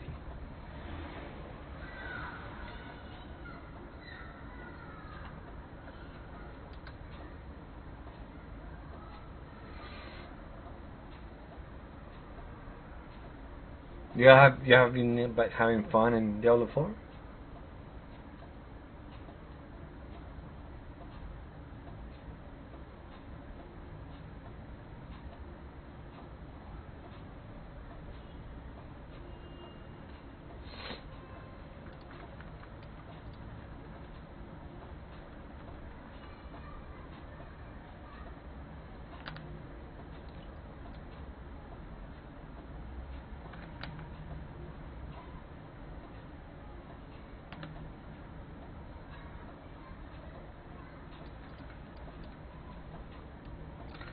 You only play Diablo 3. Yeah, I think Diablo 3 is a good game, you know. A lot of people don't like it because they put too much overpower, you know, in you know, in some creatures, you know. It doesn't matter if you was like dealing damage a lot. You can die easily, you know. But the thing with Diablo 3 was like you have to spend too much time, you know, to get to a level that you really think you're strong, you know. And I think they did better in this game with the thing of, you know, trying to put it easier to people to understand what they're doing or not. But you know, in this community, a lot of people will say that the game is trash or garbage or whatever because they don't understand it. Or maybe they will say, oh, this game is only, what, you know, clicking, like kill, and then go and whatever, you know. But I understand that too, you know. If you don't like the genre, you will never like the game. Maybe you can play the campaign and go and, you know, and play another game.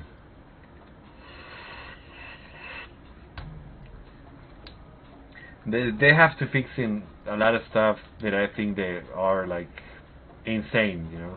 Like we need to have another stage, you know, in dungeon, you know, because coming all the way here only to, you know, to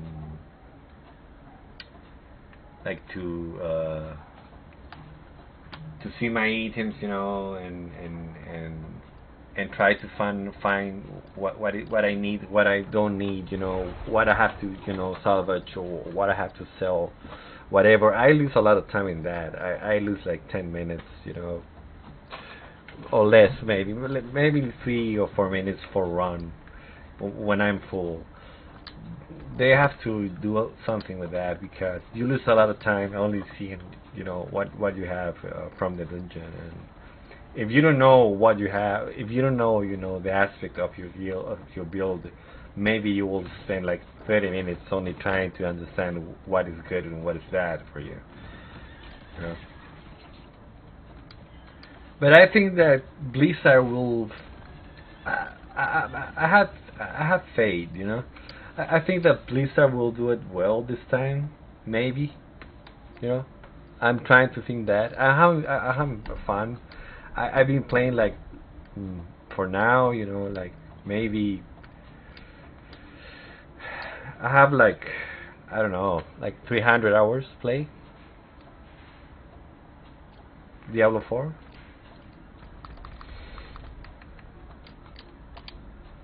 And I'm not, you know, I'm not like bored of the game.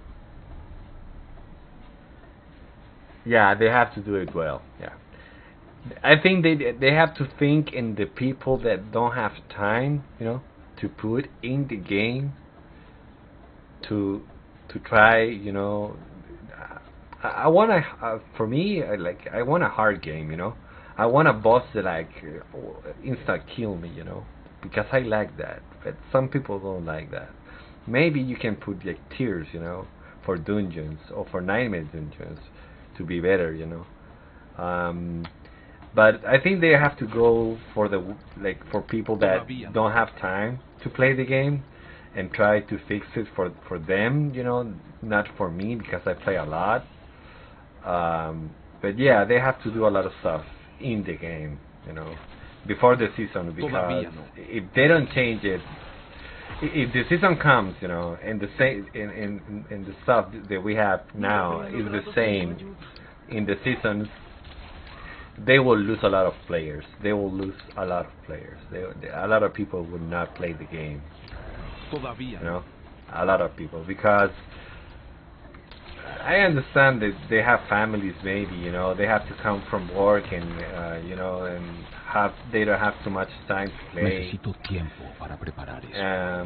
And they don't want to do renown, you know, all again, or maybe I don't know, you know, they have to change the stuff from the game to be better. I'm praying that they listen to people, you know. I'm praying that they listen to the community and they don't fuck it up. Because it's a good game, but I don't know. I will change a lot of stuff from the game, really. Necesito tiempo para preparar eso. And I play 10 hours a day, you know. I'm not playing like 4 hours or 3 hours a day. No, I'm playing 10, 12 hours a day. You know. Todavía no. I'm not playing casual game, you know. I'm playing a lot. And and for me, that I'm playing a lot, it's not so easy. If you think about it, you know, if you play like maybe 2 hours a day, you will get to 100 levels maybe in 2 months or 3 months. If you play like 2 hours a day, maybe 3 months, I think so. And your gear, and I think that the gear, you know, if you play 2 hours a day, to have all your gear maxed out, you really need to be 100, because if you're not 100, you will need to change a lot of stuff, because you have 4 types of legendary items, you know, that they will scale up, you know. They will scale up, and for you will be more grinding, you know. Necesito tiempo para preparar eso. And another thing that I like from the game, that I really like from the game, is that you have the aspects, you know, and then you have the renown. The renown is really good, but they have to fix the issue, you know, to do it again and again and again. But the renown is pretty good. Because you don't need to complete all the renown to have all the points. I will make a video about that, because I think a lot of people think that they need to, you know, do all the side quests. Maybe they need to do all the dungeons, and that is not like that, you know. You don't need to complete all the stuff to have all the renown.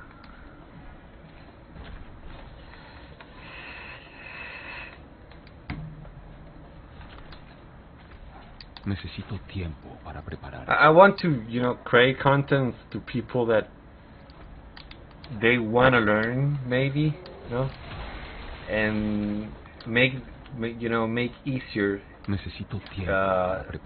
easier to play for them and to try to understand how the games works. But I have to test all the classes, you know. I'm doing my source for now, but yeah. But I think in 3 months, I will make it. I will be maybe with 3 classes in level 100. Necesito tiempo para preparar eso. And they have to balance a lot of classes too, you know, because I think Druid and Barbarian are bad balanced, you know. They are not well made. I think it's too hardcore, you know, that to begin. If you're a new player from, you know, and you don't know nothing about the game. And I think the most mistake that people make is that they think that this game is like easy to play, you know. And when they play with a barbarian or when they play with a druid, they don't know what you know they are really doing, because you need more time, you need more experience, you know, like learn how the class works. You have to know that you will be weak, you know, until level 60, and a lot of stuff that they don't tell you, you know. I think there are good classes that you have to be level 60 or more, and you have to know what you want from the build, because if you don't know what you want from the build and what even you need for the build, you're bad. Necesito tiempo para preparar eso.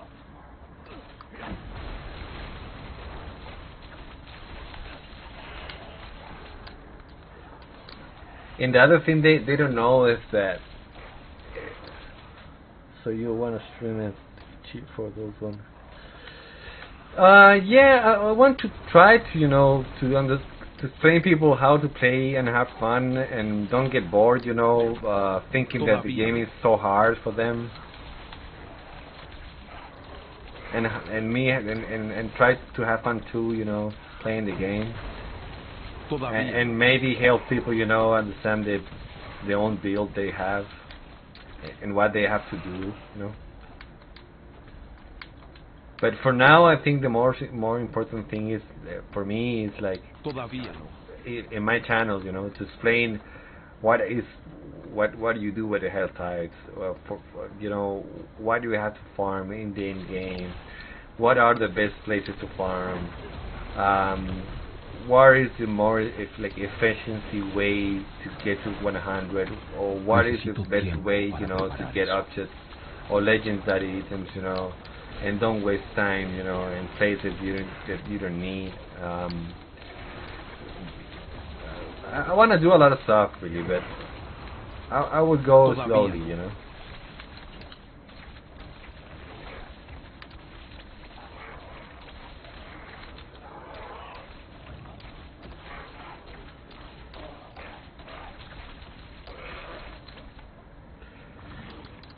It's good to know what are you doing in the game, because if you don't know, you lose too much time, and time is money, and money is life.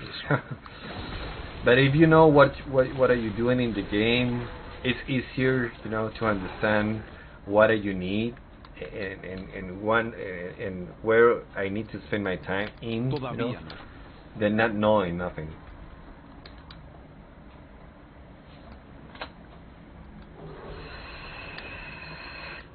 I'm not, you know, like the best player in Diablo, because that is not true, but I know a lot of the game, and I have played all the games, and I understand how it works, the game, you know.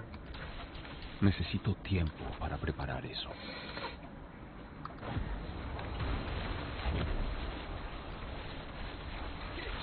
And I wanna try to pass that information to people that need it. for free. Tiempo para preparar eso.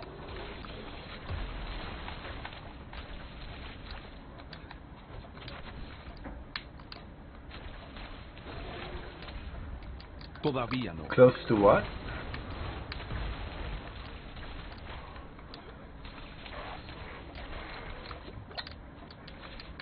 What was the question, sorry? Necesito tiempo para preparar eso.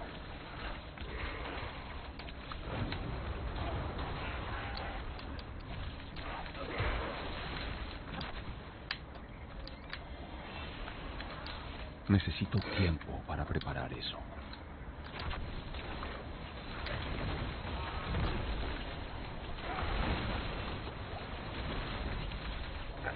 If you can ask me then again, the question will be great because I don't understand you. Necesito you tell me tiempo close para to. preparar eso.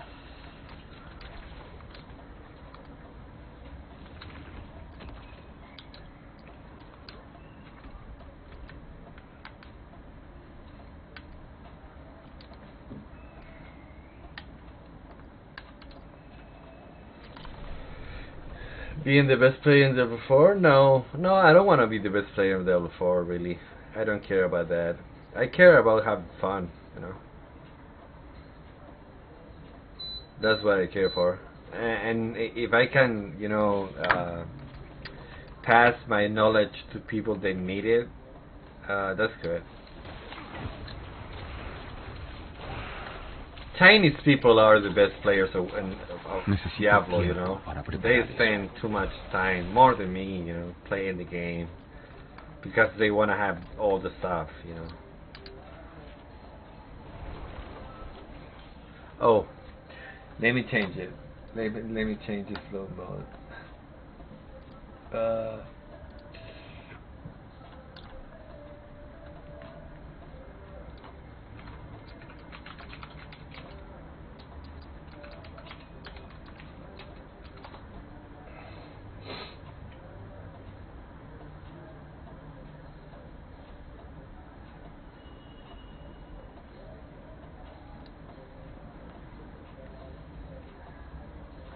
Let me fix that now because I need to fix it. Yes.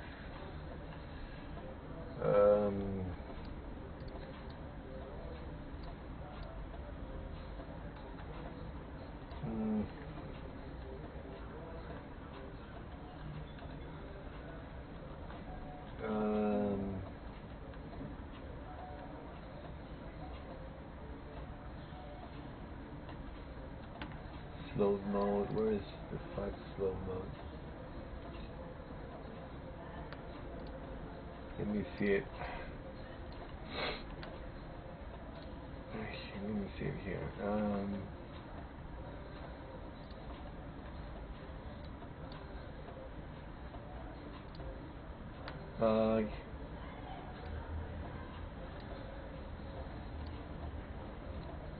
Okay, now it's okay. Now it's slow mode.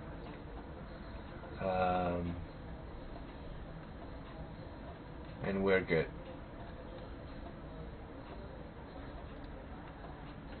Now it's better.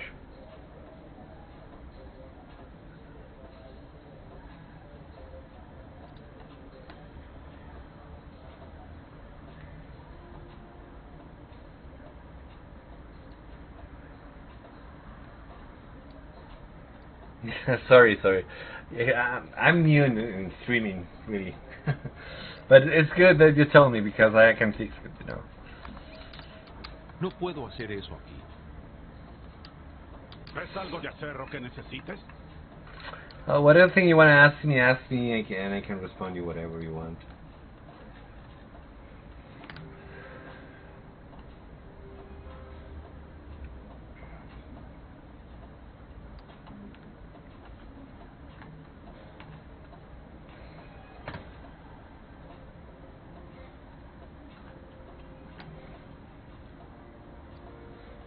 I'm from Chile. From Chile, that is Latin America.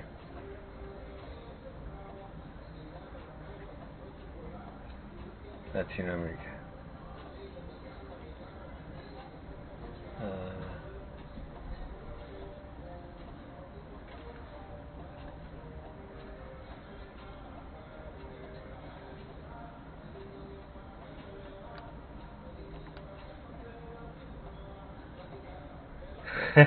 Buena. ¿Habla español?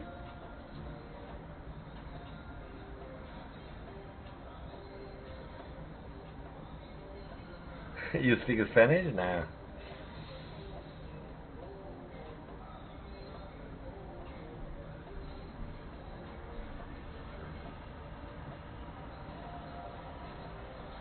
I don't think you speak Spanish.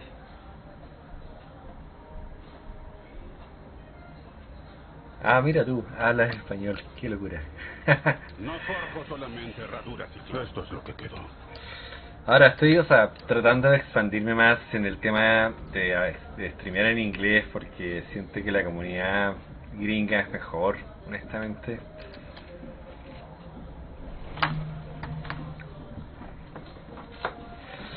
Esperamos un segundo.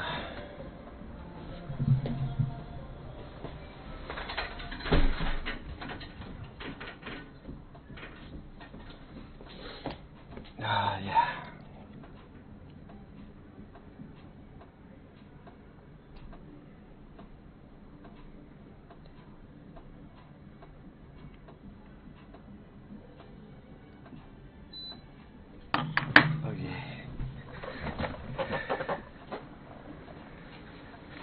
No sabía que hablabas español, la verdad. Pero me estoy yendo para el lado, como te dije, estadounidense o de habla inglesa porque la comunidad es mayor, es más grande, es más apasionada, creo yo. Somos pocos los que realmente amamos Diablo 4, Diablo 3 o Diablo 1 en la comunidad hispana, la verdad. Todavía no.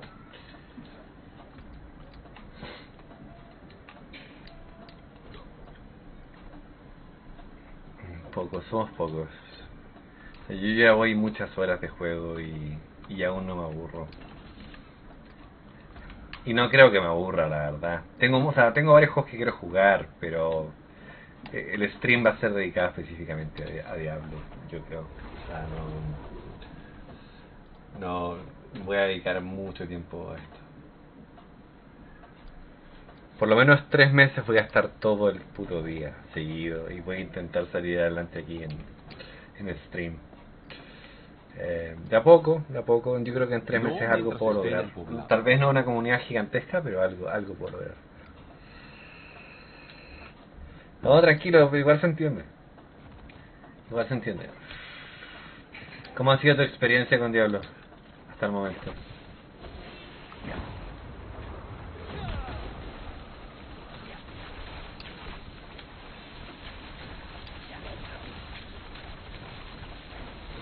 Necesito tiempo para preparar eso.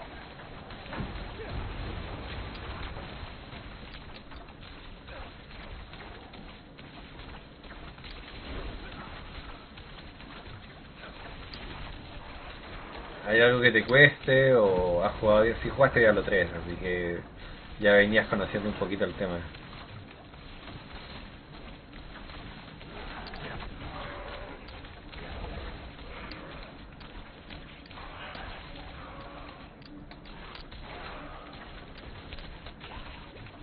Todavía no.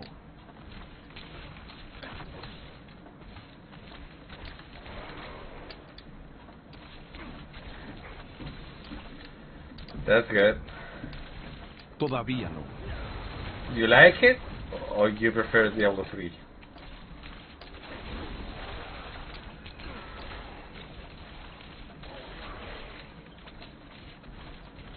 Todavía no. I don't like spending so much time on... Pero ese es un problema porque este juego es tiempo. Acá no... tiempo para preparar eso. La única forma de sacar un set bueno y teniendo una build decente es dedicándole tiempo y entendiendo las mecánicas del juego. Eso es lo que pasa, o sea... preparar eso. Si no, o sea, el error que comete mucha gente es que no entiende lo que está haciendo.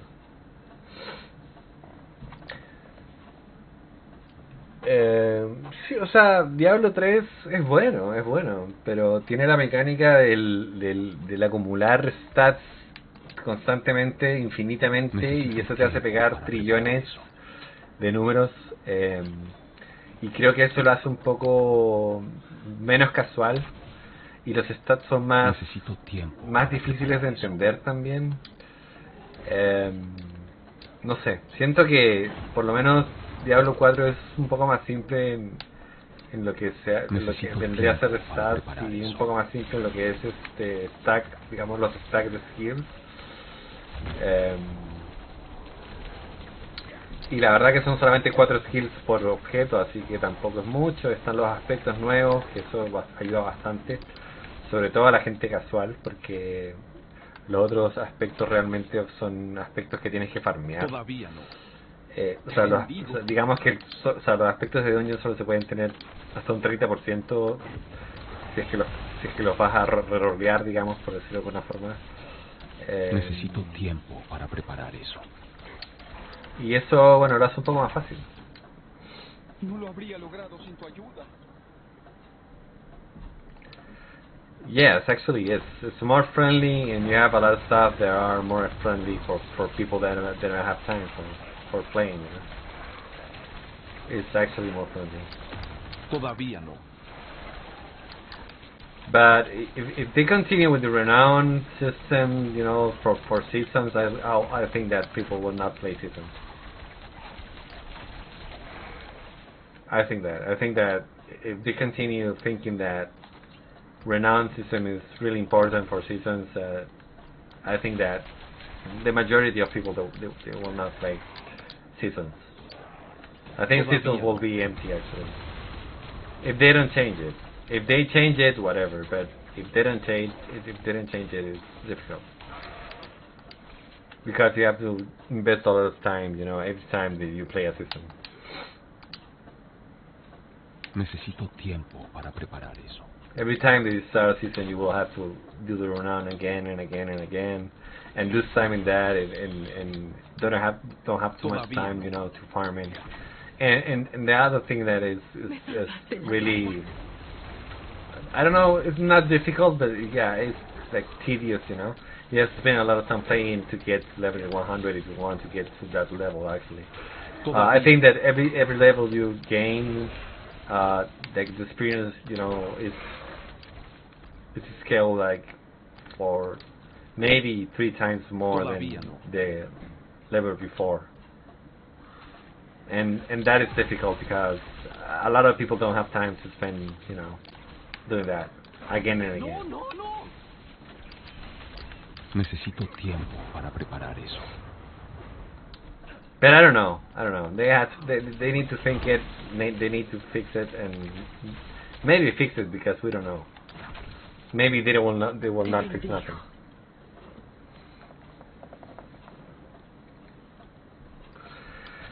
I don't know really. I don't know if my content, my videos, you know, my contents, are fun, you know. I don't know if people would like to see me play or whatever. I think it's a good idea because I know English and I know how to explain me. I know how to talk in English, but I think that like Spanish people, they are more casual players. They don't want to farm too much, you know. They will not spend 10 hours, you know, farming in one dungeon because they don't have the patience to do it, you know, and that's difficult. Yeah, I know. Diablo 4 will be good, but I don't know how much people will see me. Actually, I don't know. If you think my you know, like my content is good, that for me it's insane good, you know, because I'm beginning in this, and I don't know if what I'm doing is good or not, you know. For me, maybe it's good, but I don't know if people will like it or not. But I want to interact with people and try to explain, you know, the things they don't know, and try to explain stuff. Maybe they are overwhelmed, you know, with that. Maybe they don't have to be overwhelmed with. You see a lot of stuff in Diablo that you think are difficult, but you know, if you like learn how it works, it's not so difficult. Necesito tiempo para preparar eso. It seems difficult, but it's not so difficult. When no one explains you nothing and you come to a game and you don't know nothing, yeah, it's difficult. But I think when you have a friend or a person that can explain you stuff that you don't know, it's better, because you will understand, if you have any questions or maybe you don't know something and you can ask for, it will be easier for you to understand and learn. Necesito tiempo para preparar eso. I think that Diablo 4 have a lot of content that you can make, you can do the guides, you can do playthrough, you can do hardcore mode, you can do whatever you want in this game, because it's really, you have a lot of stuff to do. It's really repetitive, yeah, but I think it's not a boring game. I think it's a game that you have fun if you like it. If you like the genre of the game, you will like the game. Doesn't matter,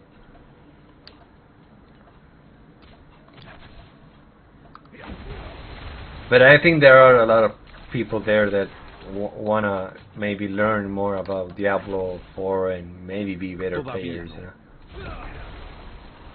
and they don't know how. Because if you I don't know, follow a build, and you don't know what are you doing, it's more difficult to understand how the build works,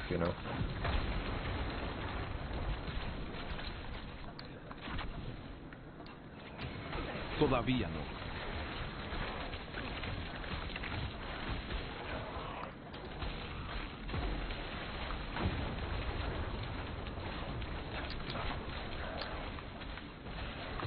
And then most of the time you will be farming in this game. Maybe doing some, hell types and events in the game.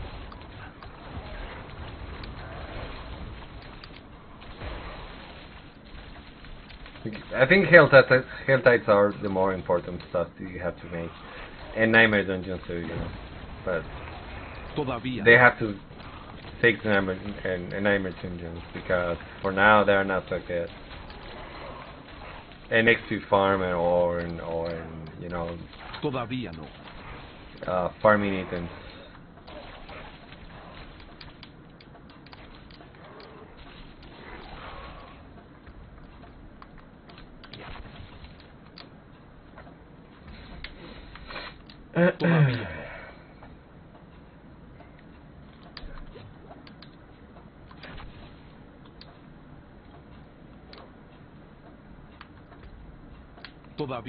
It will be great if I grow up, in Twitch, playing Diablo 4, but you never know.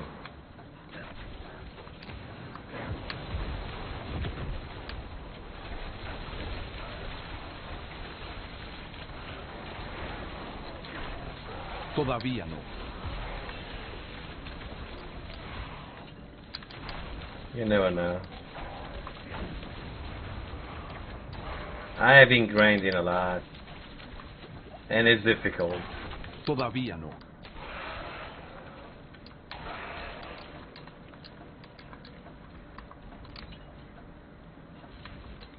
To grow on Twitch is pretty difficult. Don't worry, don't worry. See you another day, bro. Have fun. I will continue playing here. Yeah, it was a pleasure, bro. And thanks for being here and having time to speak with me, and that's good, bro. For me, it's insane good. It's a pleasure.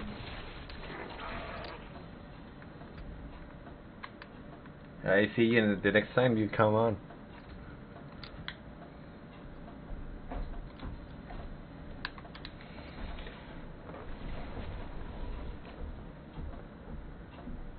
Yeah, we will see you again. That's good. That's good for me and good for you. We can talk and about Diablo and all those stuff, and see how the game, evolves in the time. We never know.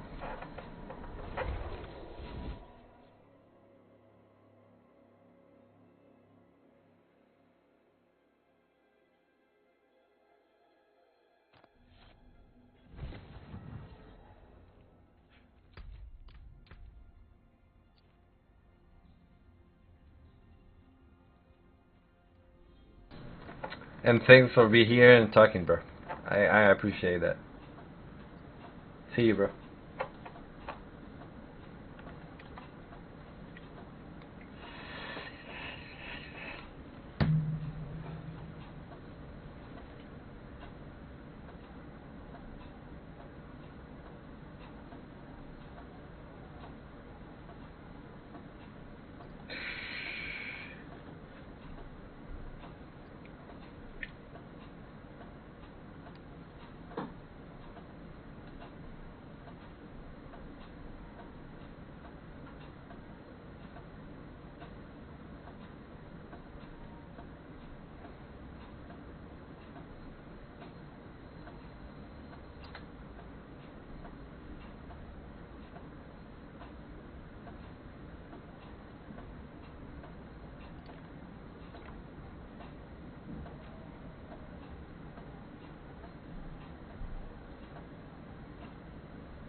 Saludos.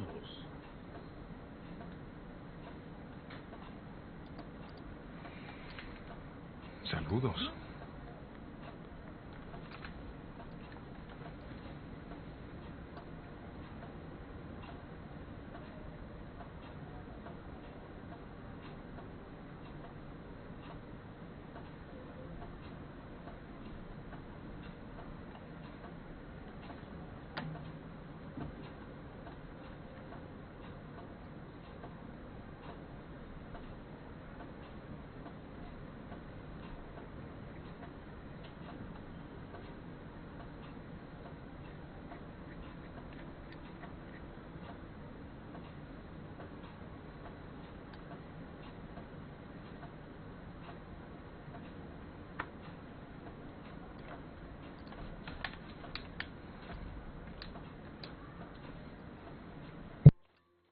No puedo hacer eso aquí. I don't want to be me in a game. So, yeah, just miserable. So, I at least for me, I will always compare one. And even like leading up to it, like the amount of changes they've made and everything, I've been genuinely impressed with Blizzard. Like they've done a great job. I think on the Sork issue in particular, I think I feel a little differently there. Like you're probably right, and if there was a Sork only leaderboard, I'd probably feel differently. But if like just look at my experience with Druid now, right, and Rogue, I had such a blast on Rogue, and I'm obviously gonna compare my Druid to that same experience. I went on Druid, and I'm like, this is fucking hell. I hate this. So I'm just like, I'm not comparing it to how fast am I killing monsters. I'm like, my rogue was blasting an entire screen at this point. Now I'm running around like, I'm out of energy. I'm out of energy. And I'm just like miserable. Like I'm me in the game and I don't want to be me in the game. So yeah, just miserable. So I at least for me, I will always compare one class to another. Yeah, I think. Yeah, go ahead. Sorry. No, I was just going to say that quickly that they could after this tweak maybe the early game versus late game progression a bit, right? On some classes, like like Druid comes online way too late basically, but in the early game it's kind of like so they can maybe like for example reduce the base cost of skill or give you like more spirit generation and like tweak it down somewhere else, right? That's on some of the later progression stages, like the Paragons for example, right? The Paragons are really powerful on a Druid compared to other classes sometimes. So there are some of these examples, right, where they can like move power from one part of the game to another part, and then it would feel greater overall. Well, they've got to have like an internal scaler for like how much a spell does each level, right? So I feel like it can't be that hard to just change some of those numbers up at the beginning for druids and for barbarians, because I feel like at the very beginning of the game, that's actually the most important part of the game, because for a lot of people, if that part isn't fun, they don't make it to the late game. It doesn't matter to them like, oh, it gets fun after, 15 hours, 30 hours. They're gone after 15 minutes. Yeah, exactly. This is exactly the point that comes out of this, I guess. So, speaking of the nerfs they've done, they've obviously been nerfing a lot of dungeons. There's been some short dungeons with a large amount of elites and stuff like that. And even the longer dungeons, they've been like nerfing some of the density. Wonder how you guys feel about this, because I would say even like the most dense dungeon has felt a little sparsely populated for me. Obviously, it's very different for me for PoE, So I want to know, yeah, like Asmund, how do you guys feel about the dungeon density? I like it whenever there's a lot of mobs, because I like killing a lot of mobs at the same time. I think it's just like really cool.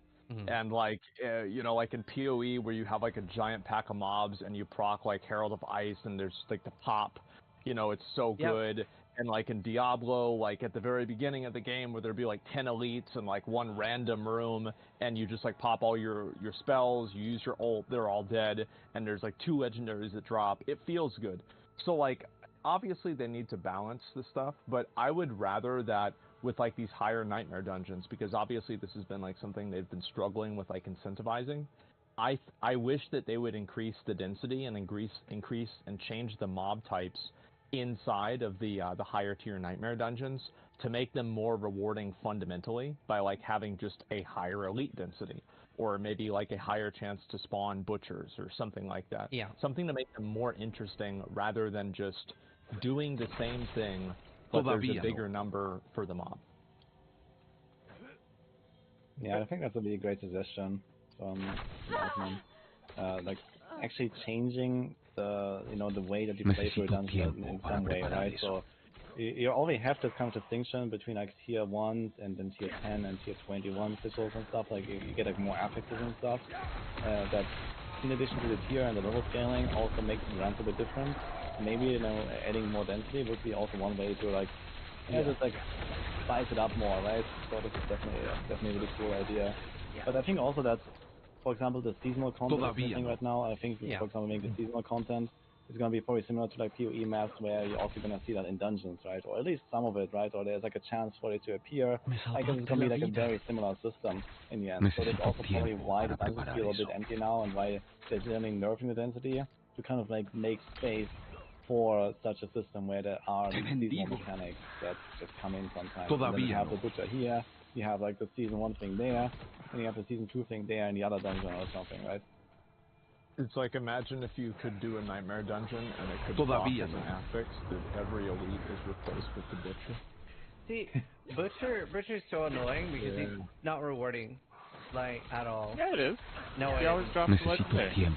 And if you're doing a sigil, he always drops, I think, 2 sigils. Yeah, he's great. What do you mean? Butcher is perfect. I would rather kill him than a random elite. Yeah. I feel like he's not that rewarding. Like, I mean, to the point where I'm two-shotting him now, and he's not rewarding enough.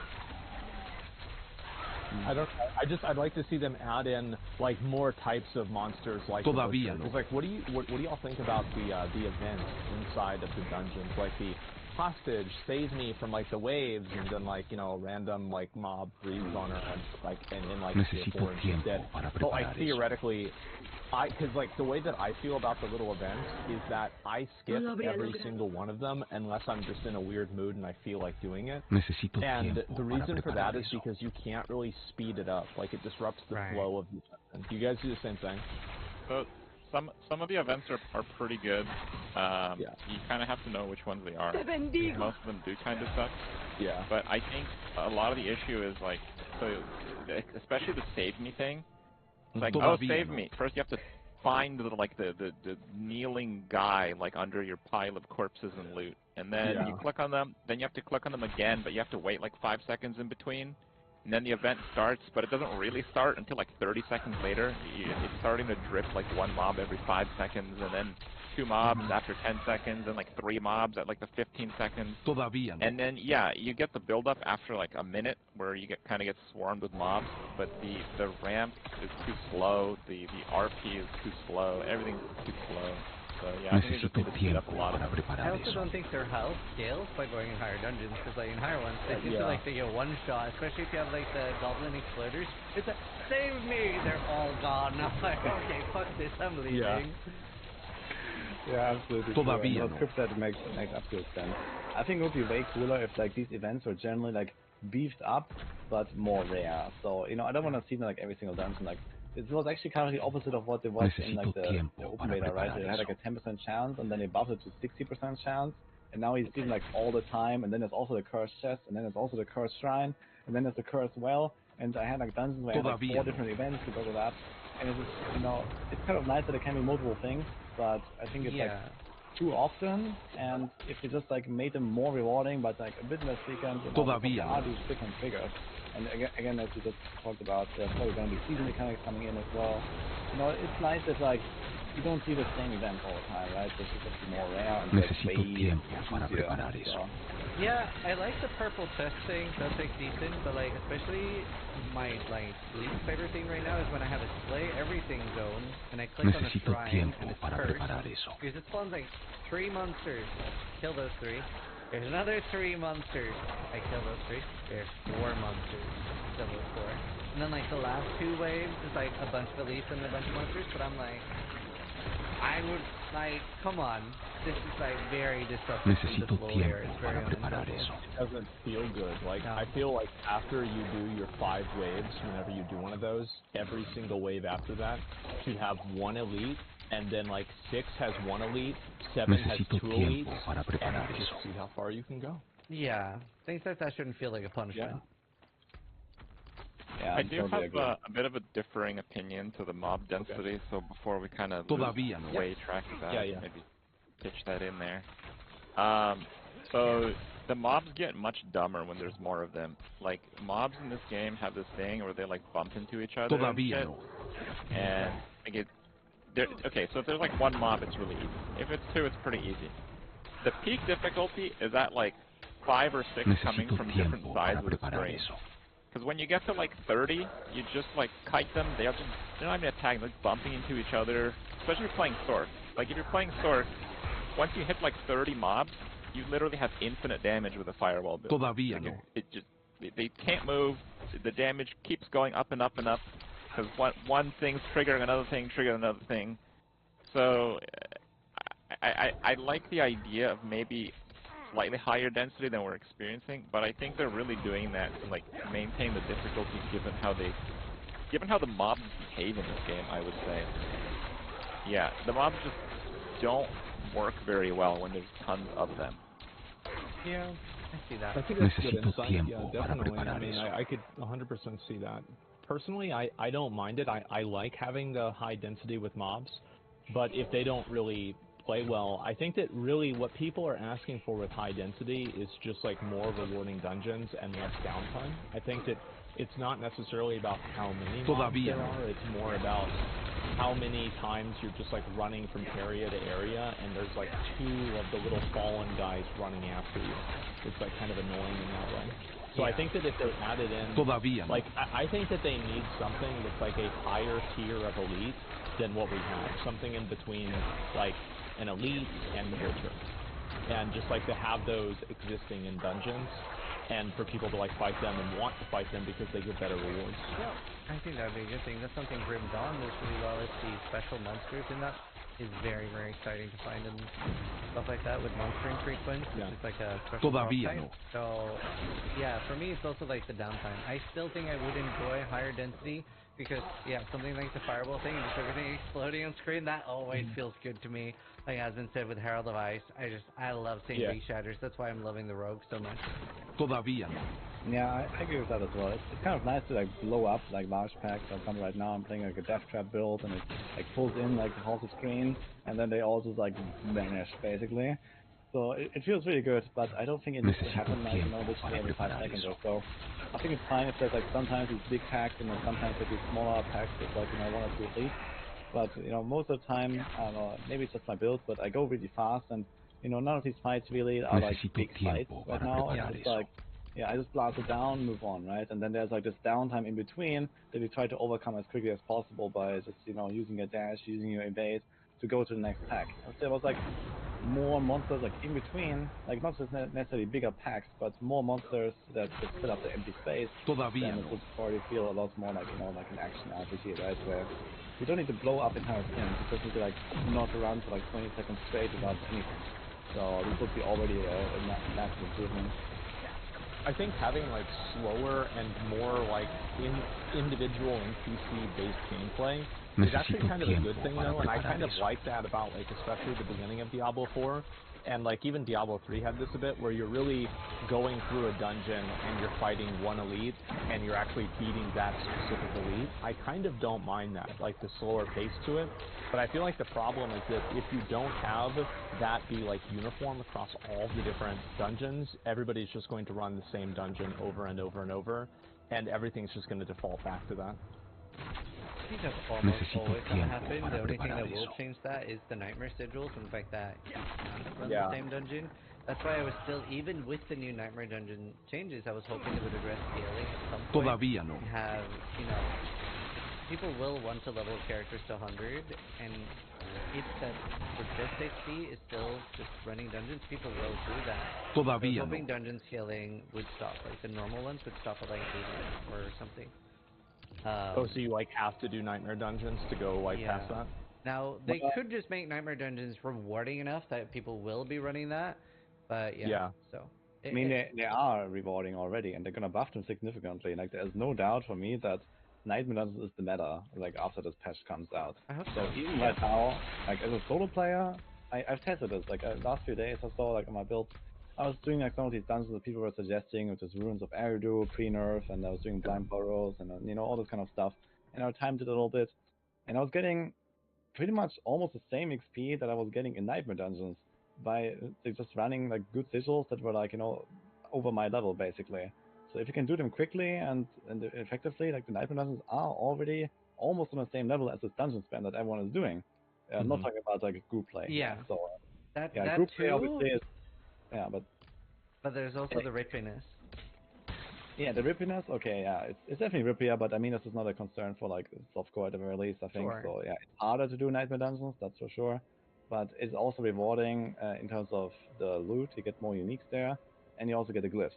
So, you know, a lot of people, I think, underestimate the power of glyphs, and then they're kind of, like, weak, and they're, like, looking at my stream, and, you know, they think, oh, you do so much damage, like, why is my rogue not doing that much damage? I have 10,000 attack power, and you have only 7. Well, it's because I have my glyph levels, and everyone else is running normal dungeons. Of course your character sucks, you know? So, this is how it is. So, you know, the people are really underestimating that.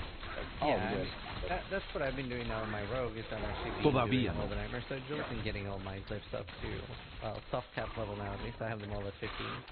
I'll probably try to get a few to 21 and see how big the difference is.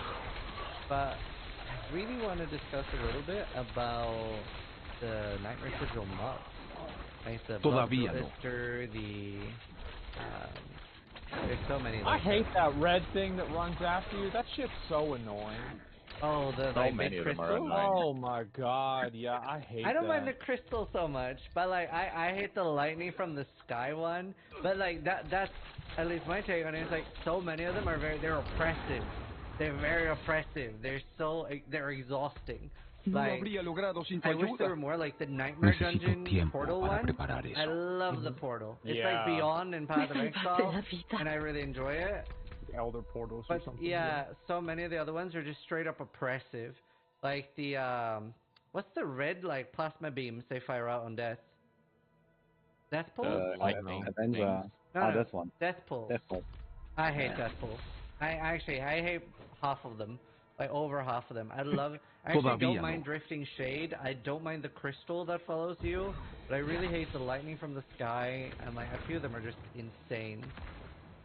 I really feel this kind of ties into, I kind of want to pitch in on the last topic. I think you guys are, I think the people that like Nightmare Sigils are just like built a little differently, where they're not triggered by the terrible quality of life of running back and forth and figuring out which mods are okay and knowing which ones are good, which ones are not, finding it on the map, managing in the inventory, doing the math on the levels to know which ones are actually efficient. Not everyone can just, you know, minus 51 the character level, like, you know, snappy, right?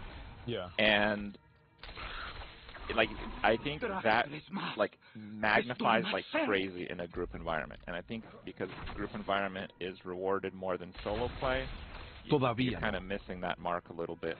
Like having like 4 people on the same page with all this stuff is such a mess.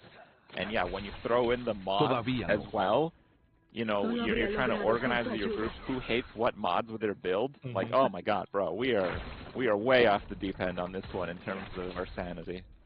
Oh yeah, like some of them are like just annoying or whatever. I think that it's about like how to make the affixes like more interesting and like fun rather than just making them like annoyances. I know that like World of Warcraft had this problem with Mythic Plus Dungeons, where it's like Mythic Plus Dungeons, every single one of the affixes is just like what is going to annoy you this week, rather than what's going to make the fight like more interesting or challenging.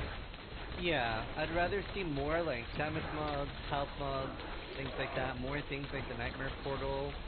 And honestly, I think the Volcano one is pretty good as a dangerous mod. I think that one's like a little bit less oppressive than the rest. But so many of them, I'm like, I just don't want to run this dungeon because I'm not enjoying these mods. So I would love to see them like add like a bigger pool of things I can roll. When we were running in a party, there was so many things we didn't want to run, because especially if you're doing split farming, right? Because XP shared dungeon-wise, if you have the lightning from the sky one, then like, okay, well, that lightning protection thing is only following one player, so the other three are taking full damage every time. That's they great. should combine the Asmon's idea of butchers and stuff. It doesn't all have to be downside. It can be area has 5 butchers as one of the mods.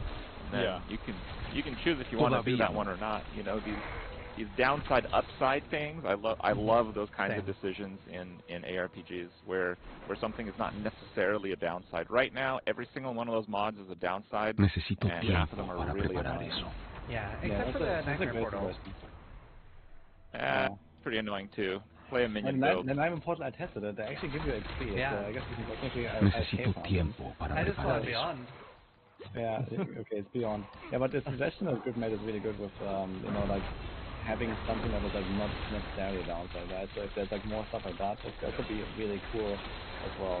But I gotta say, personally, I don't really mind like almost any of the Nightmare affixes. It's only that, yeah, Death Pulse is like just super rippy. So yeah, like on hardcore, you just don't run that. And then there's Resource Burn, which is like... that was insane. Yeah. I like Resource Burn though. Yeah, it's kind of like an interesting affix, but it's like way too overtuned, I think. So if that was like tuned down, I think that would be more reasonable. But outside of that, like honestly, I almost never pay attention to the affixes, like whatever. But yeah, it would be cool to see like more variety, right? Like even more affixes. Like you see like, you know, you run like 5 dungeons, and then you see the rock, you see the portal, you see the lightning storm, and then you run the next one, you see the lightning storm again, and then you see the rock again. So it's like too small of a pool, right? And if there was like more variety and like more actual sizzle, or even like a way to change the sizzle, you know, reroll a sizzle, for example, you know, like randomly. If you get like maybe the right dungeon with the right tier, and they can just go to your cultist and, you know, do like a reroll for some powder. You know, why not? So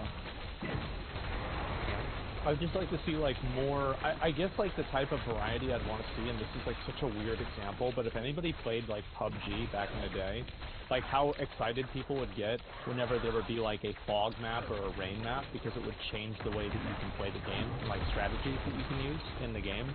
And I feel like that's what really makes things exciting whenever you're talking about like adding in affixes, something that actually like changes gameplay in a way that's like interesting, rather than like, okay, this is just what's going to be annoying this time rather than something else.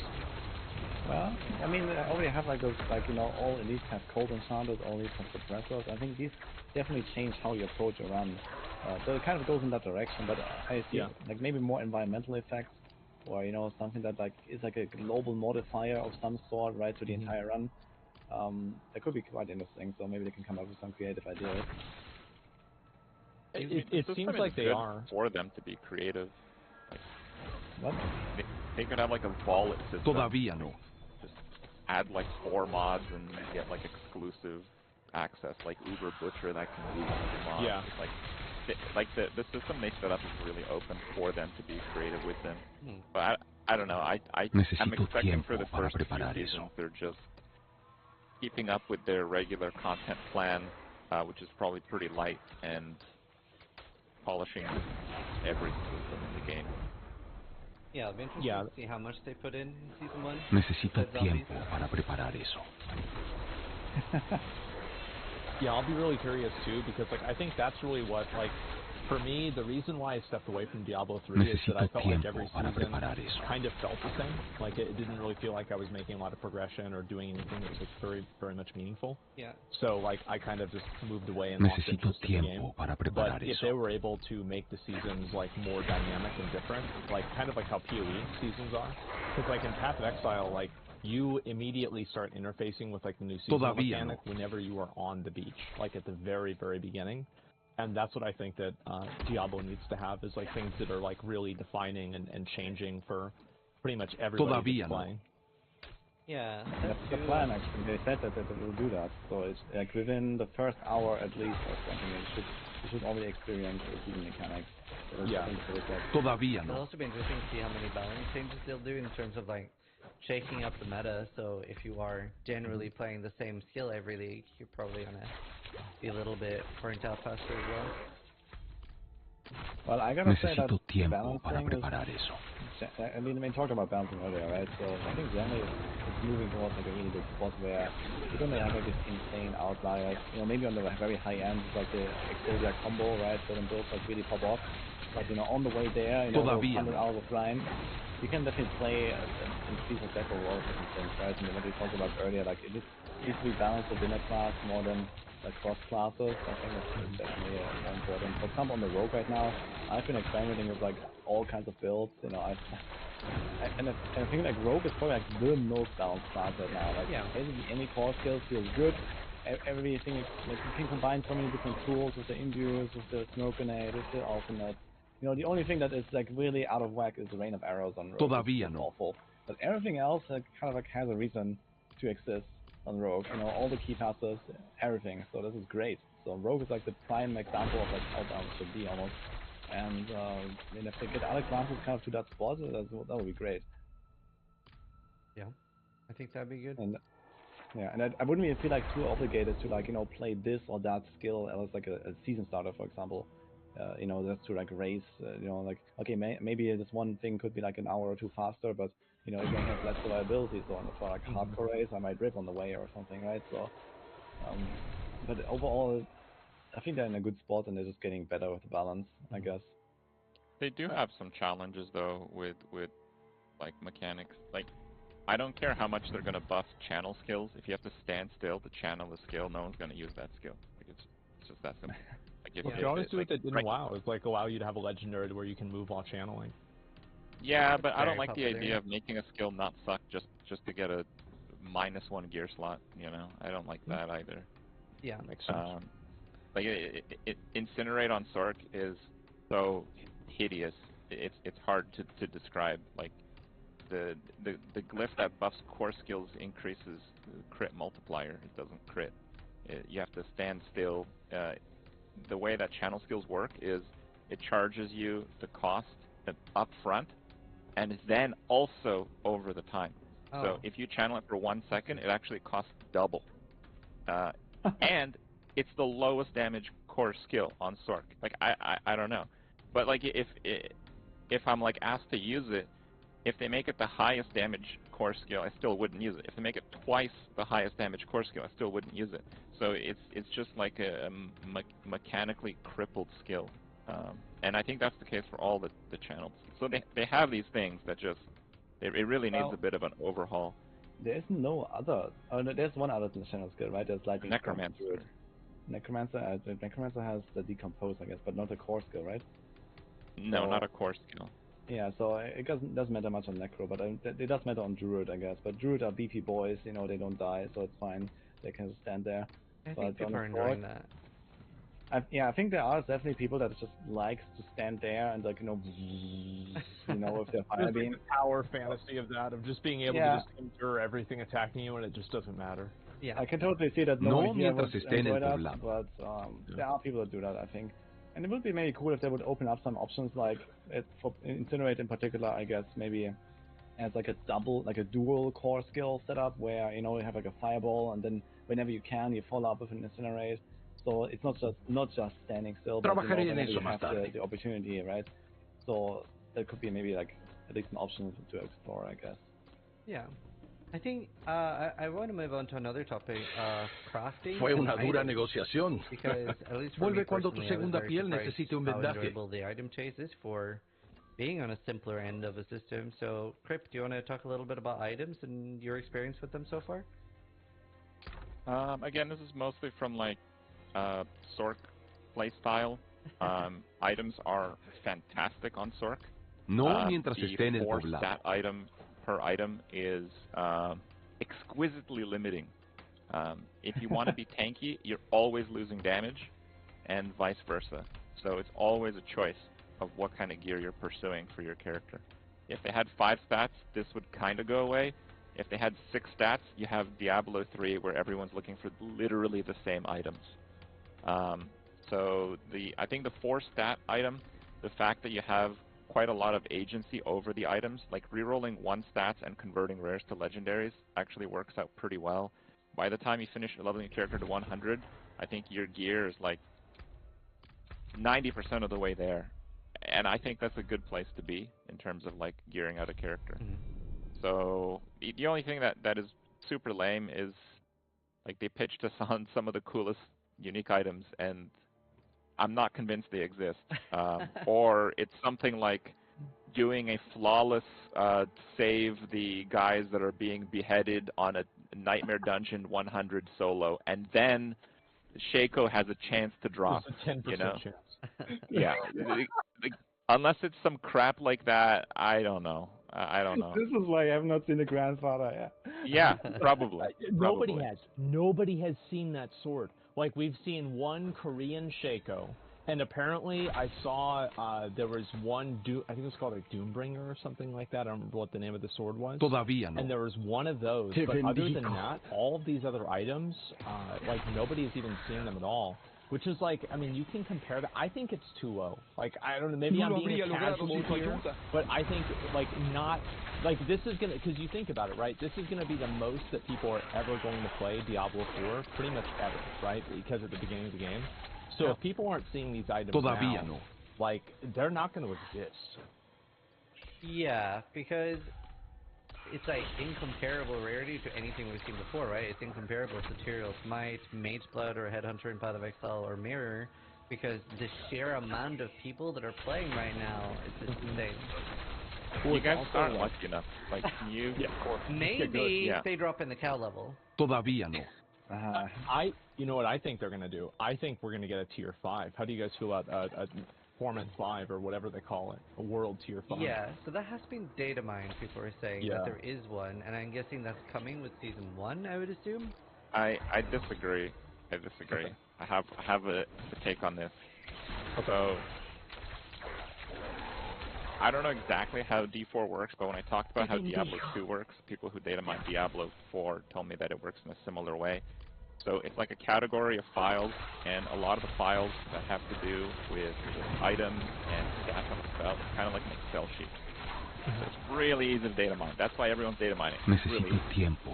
So if you're going to code a game where you might later have higher gem tiers, yeah, you're just going to leave some extra cells in the X spreadsheet. Obviously, you're going to do that. And I think some of these data mine guys are getting way ahead of themselves.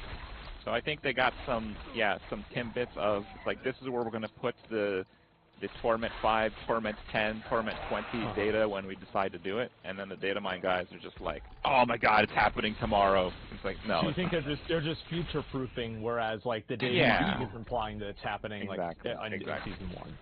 Yeah, that's what I think. Couldn't they put more than just one, though? Then? The gems, there's more than one gem, but as far as I know, there's not more than one world tier level.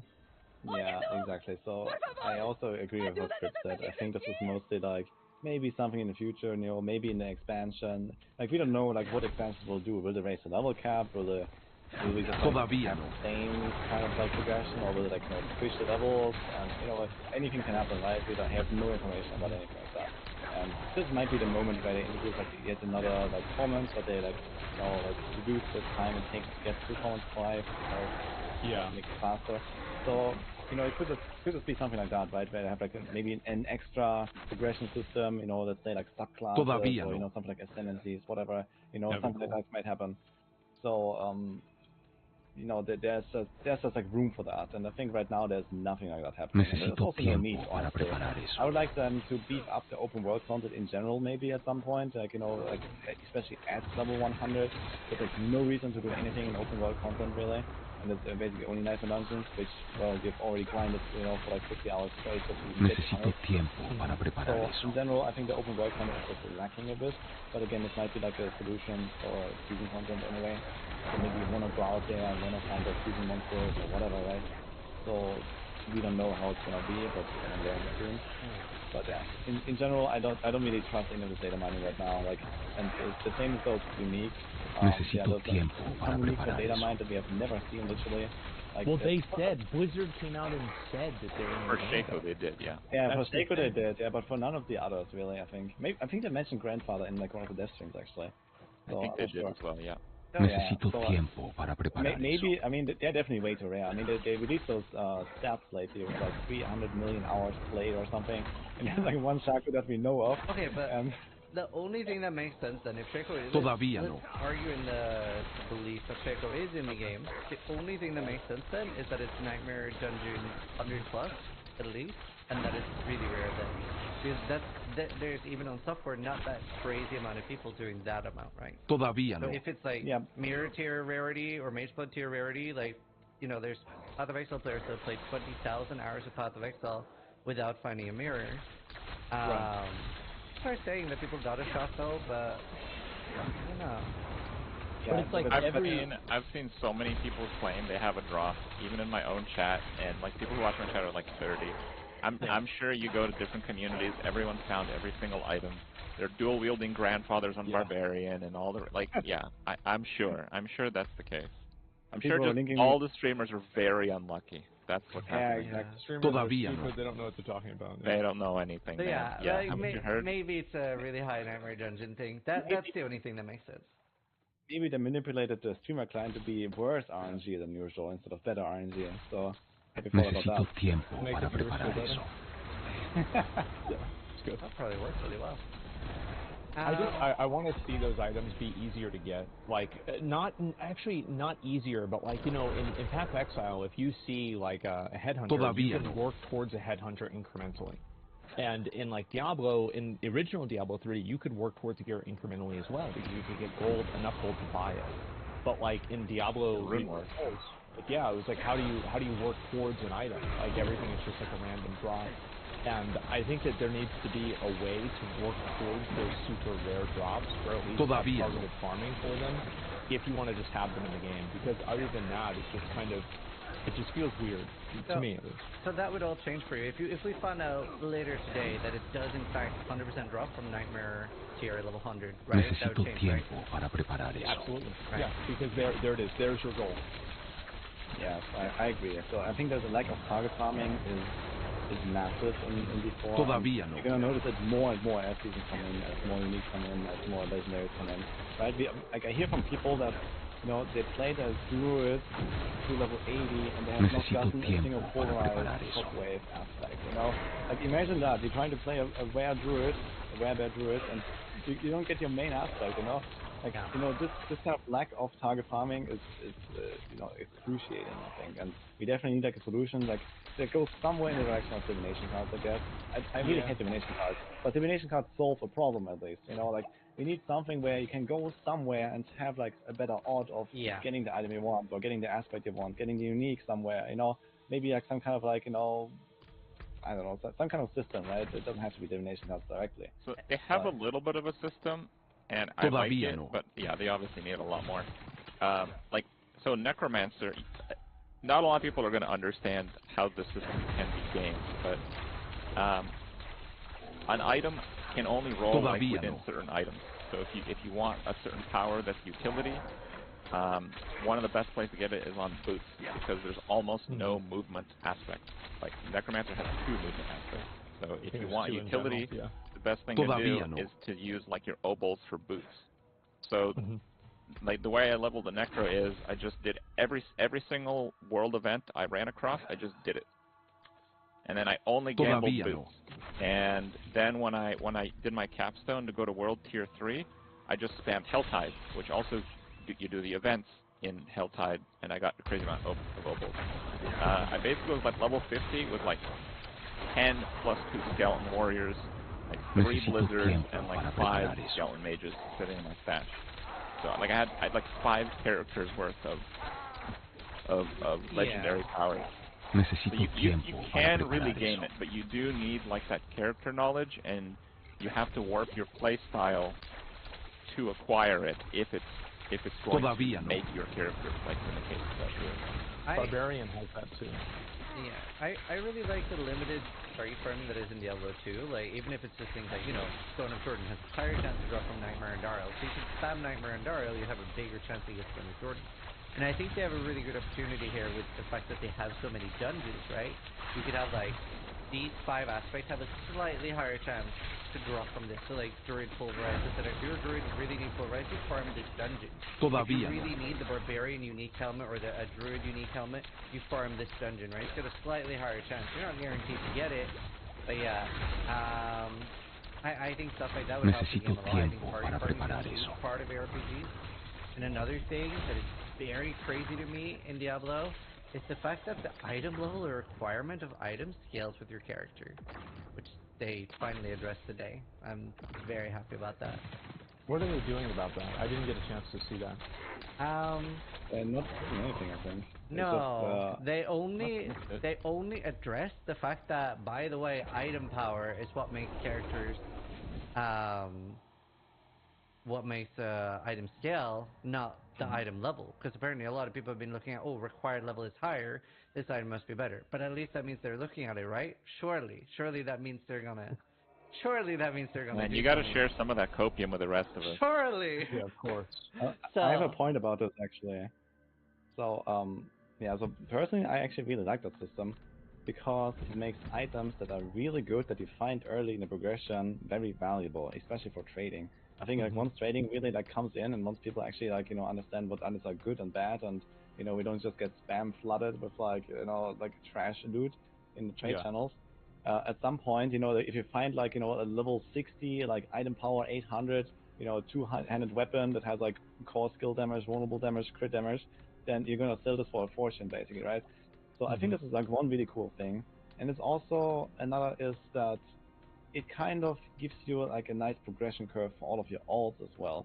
So you don't like just like target like pre-farm the entire gear set for your second character or something, but you have this same adventure that you do with your main character by like going through the entire game and finding your own loot as you go, and you have like this kind of like like you always have like this next step basically. So I think this is what they're trying to achieve here, and personally I actually enjoy it. You should never be punished for leveling up. Yeah, I can see that it feels weird, and I agree that you can find the same item with like level requirement 100 or with 60, right? But on the other hand, I don't know, it's kind of like like for what it does, like the effect it has on the game is actually good in my opinion, so this is why. I'd rather see the other way around, that you actually do get a slightly larger power the higher level you are, so you still have like your fix the floating problem you're talking about. But the fact that if I'm playing on a level 100 character and find an item, there is like 13 other people in hardcore, basically, that might be playing the same class as me and are level 100 and actually don't have full best in slot yet. Like that feels really bad. I don't want to be punished for. Fue una dura negociación. And you can never find things for your alts at all. I mean, maybe they could cap it. Maybe they could cap the maximum level requirement at 80 or something. Yeah. How would you feel about that? I would say 70, but yeah. No, mientras esté en el poblado. Having the cap, it makes sense, because like having an item drop and it's like required level 94. Like I don't know if it can go up that high. Like, it does. What is this? Why? Goes to 100. Yeah. Just 100. Even shop items. You can't buy a shop item from your higher level characters. That's just weird. Yeah, it should be entirely dependent on the item power. It's well, it's crazy to me. Well, I mean, I think it would be bad if like at least in late game, if you like like you're like level 70, you just entered Torment or level 80, and then you find an item that's like really god roll, and then you have to wait like 5 levels because it has like such a high level requirement if you like roll the level requirement above your character. So the fact that it's like maximum or basically equal to your character level is fine, but yeah, maybe they should just like stop it somewhere, right? So level 80, and then you know that, okay, at level 80, you've already done like such a big part of the progression, and now it's just kind of like a sailing to the finish line. So just, you know, pick up all your business slot loot from your stash and from trade, and there you go, right? So why not? As long as it's a limited amount of levels, I don't really mind that. Like, if I've just started doing Ancestral Torment stuff, like, let's say I maybe did it a little bit earlier, I get something that's level 70, and I see this is a huge upgrade for me in, like, 3 levels and 5 levels, I don't really mind that much. That makes me look forward to that level so much. Todavía no. You know, like, there's something that's coming. Yeah. I would be okay with that as well. I think it just depends on like how much you have to wait and how long it has to be. It's like a matter of like degree, I think, in most things. Yeah. I don't like Oh god, I didn't know anything interesting.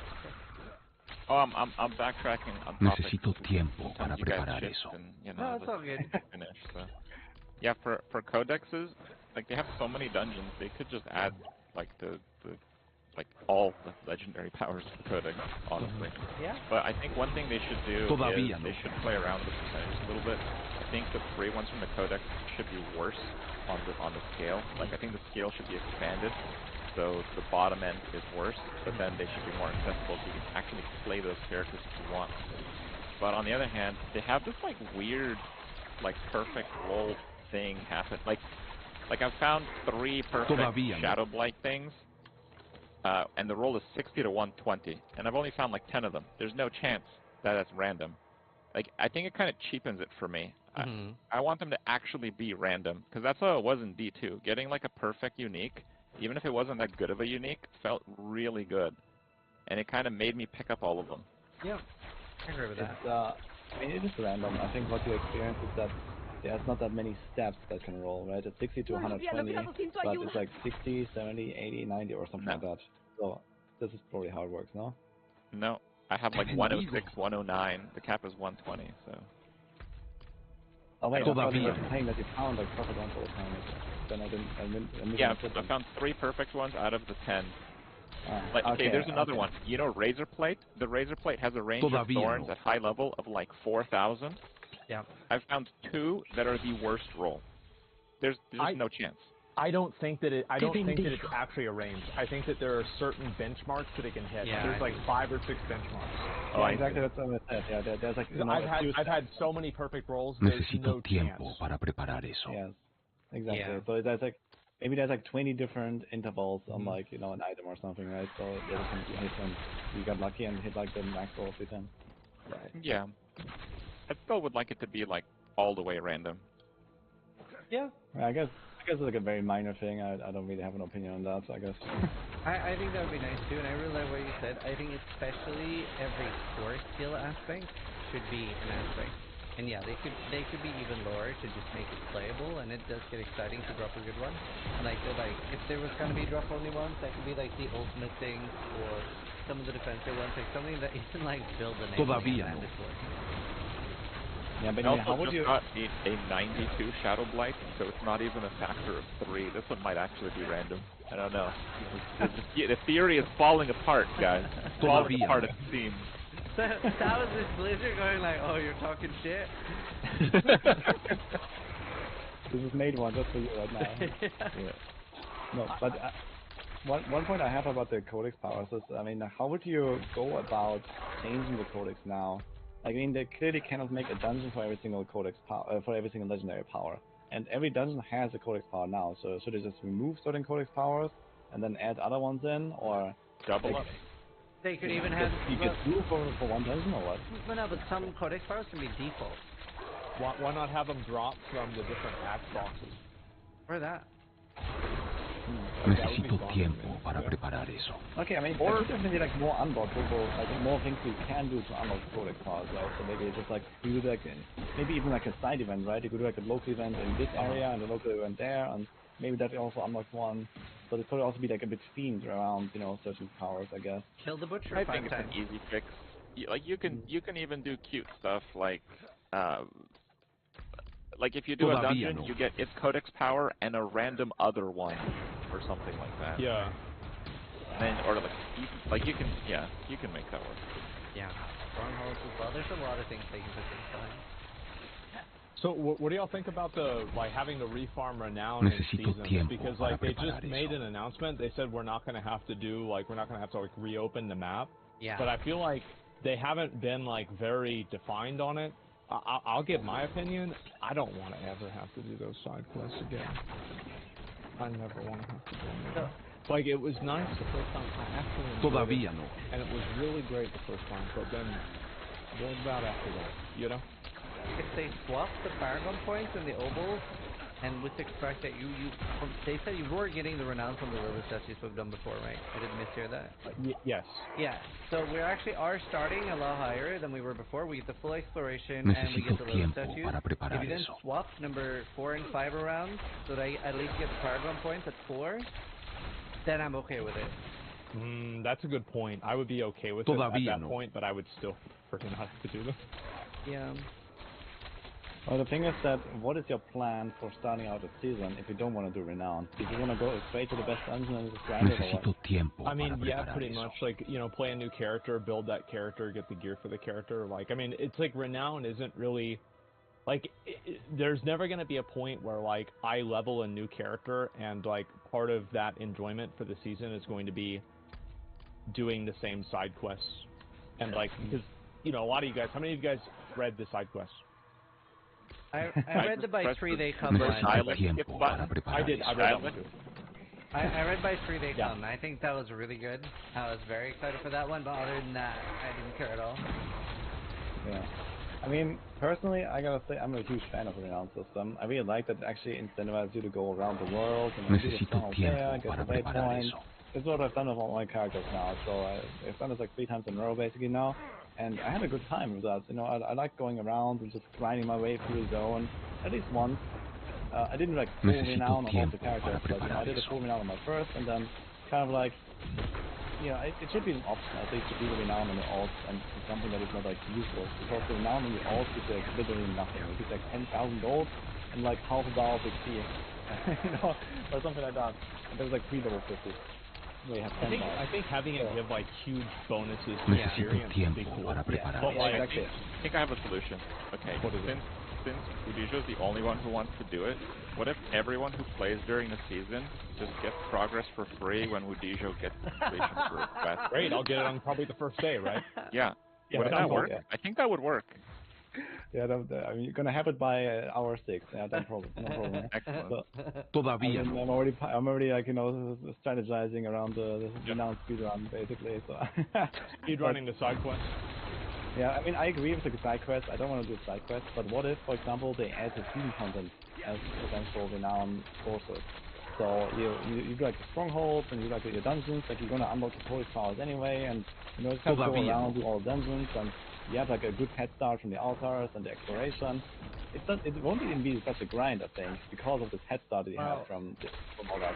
And then, let's say that they add the season stuff as renown as well, so you can do a season event there and a season event here or something. I think there's just so many things they could add a small amount of renown to as well that would make it a lot less core. For example, already completing a dungeon gives renown, but what if repeated dungeons give 2 or 5 renown, and then you have world events do a few between 1 and 5. Helltide stuff give a little bit. There's a lot of things they can give a little bit of renown with that makes it still enjoyable for majority of players are playing these types of games to just grind. And I don't know, I haven't heard that many people that are, I love the side quests, I want to do more of that, right? There's none. I think that's a really good insight, that people are really not complaining about renown, they're complaining about having to redo side quests. Yeah, exactly. But let's say there's 2 or 3 more sources and you can completely skip side quests, right? I also don't want to do side quests again, to be honest. I try to stay away from them as much as possible, but just this variety of going around, doing a dungeon here, doing an event there, I think that would be cool. Yeah. I'm going to be a side quest defender, okay? Oh, okay. Alright, so I think any individual side quest, once you've reached where it is and you have it tracked, it's fine. I think the problem with side quests is every time you're doing a side quest, you're dealing with a crappy map system, the crappy navigation system, the horse bumping into crap, the fact that you can't have more than 20 of them. It's really hard to track, even if you have a lot of quests in an area. The difference between a tracked quest and just a quest is it's like a 1 hue difference in the blue. Like it's blue versus slightly bluer. You can't even tell which quest you're tracking. Right now. You can't properly skip dialect. Like yeah. I think the actual side quests themselves are fine. It's just every time you're doing them, you're dealing with the worst parts of the game. Yeah. Which brings us to UI, I guess. That was the number one thing I was really upset about today, is that they didn't even touch on the fact that there's no map overlay. And I was like, talk about it. I will be the contrarian this time. I actually don't mind the fact that there's no map overlay, and I think that in general, like whenever I play PoE, I always have it up, and I do think that contributes to kind of a more weird experience playing and just having this map up over the screen the whole time. So I actually understand where they're coming from. But just don't have it up then. Say what? Just don't have it up. Well, why would you? Well, the thing is, like, if you have an advantage that's so important that gives you, like, because obviously the reason why I have it up is because it's useful, right? And so if it's so useful that everybody is going to have it up all the time, which is what I think they would do, I could be wrong, but that's definitely what I would do, is have it up all the time. And in doing so, you end up not really seeing what's going on in the game. Like, do you see that as being a good thing? Because I don't really think so. Instead, I'm spamming M. If you like so many fingers, it's like M. And I completely agree with you. I think they should allow you to zoom out the minimap more. I think that's so what worried that the solution would be like, we understood that a lot of players were opening the map repeatedly. The map now has an opening animation where a character kneels, opens up a map. Well, that's good. New World has that. Oh my god, that's what I'm worried will happen. Yeah. So when you bring up the journal for quests to see, like, we're going back to this, it puts the map overlay over. So to look up a quest, you can't see your character. Now, the flip side of this is playing couch co-op on hardcore is awesome, because anytime you don't like the player you're playing with, if you're tankier than they are, you just bring up that full screen map in a dangerous moment. And there's like next levels of couch co-op that have yet to be explored. It is what it is. So there's multiple forms of PvP. I didn't even know about that. That's great. Yeah. But I mean, I agree with Asmon here. Like, personally, I'm a huge like map overlay enjoyer. Actually, like in PoE, I don't look at the screen. I look on map. But in Diablo 4, I don't miss the overlay map very much. I gotta say, like, you know, you have like this, you know, the right click, the pin on the map. You can use that, and I actually started using that, and it works. It looks fine. And in dungeons, if you know the dungeon layout, I feel like it's really unnecessary. Like, if you run the dungeon a few times, you know the layout, you know they're kind of similar, and you know that there's the side room here and the side room there, and you know you kind of go through them and you know your way around. Necesito tiempo para It's preparar so bad. It's the GPS equivalent of sending you to the ocean. It's like, I click, and it's like, okay, here it stops, and it just like goes through the mountain, and I'm like, bro, like, I want my overlay map. I don't understand how, like, have y'all played Lost Ark before? No. Yeah. In Lost Ark, so like if you click, like let's say there's a road with like a bend in it, and if you click on the other side of the road, the horse will walk around the bend. If you click on the other side of the road in Diablo 4, the horse will just walk into the wall. Why is that? I don't understand. It doesn't make any sense. Horses are just not as smart in Diablo. It's pretty obvious. True, yeah. In Lost Ark we do have unicorns, so it makes sense. I've said it on my stream a few times now, but the mount that I want in this game is like a freight train. I want to just stampede over the mobs. I want their scrawny barriers to be like completely obliterated when I walk through them. I want NPCs to be trampled and recover like a minute later. Like this is the mount that I want in Diablo 4. I don't want like the donkey's first time riding, you know. And I did find it a little bit sad, just from an RP point of view. I found it a little bit sad that like all the like dismount abilities are like the coolest thing ever. The only one that's useful is Stork. Like the rogue pops off, fires like a volley of 1 damage arrow. The druid jumps off, goes like, he gets slammed for like 17 damage. And I'm like, bro, why can't these just like, it's not like I'm gonna spam them. They have like a crazy long cooldown. I'm not gonna get back on my mount to go farm monsters. Like, Like, please, like, let them like at least one hit like the normal crash monster. Yeah, I agree with that. I mean, they don't really scale with anything, right? At least they could scale with overall character power, like anything else does, and you can actually do something with it, right? Yeah. Especially the rogue, man. The rogue is a sad story, man. Yeah. It looks so cool. But I was like, whoa, when I did that, and I was like, oh, I'm gonna go one shot a pack with this. And it's like one. I was like, oh, the Cirque one's insane though. Yeah. I'd like to see more of that stuff too. Yeah, maybe they could actually allow a customization, actually slot in a different ability, and it would actually become a bit of a part of the combat, like the open world exploration, right? If you focus more on open world content eventually with seasonal stuff or whatever, they could also beef up those dismount abilities, or maybe even some other benefits they can get from the mount. Yeah, not that maybe, this would be too much, but at least having you have no abilities, right? You really have to dismount, you have to dismount attack and the boost, right? And there's 3 extra slots that you can fill with some stuff, right? Where maybe a bit like the dragon riding in WoW, there could be more abilities that actually do something and just spice it up basically, and maybe another attack you can do or whatever.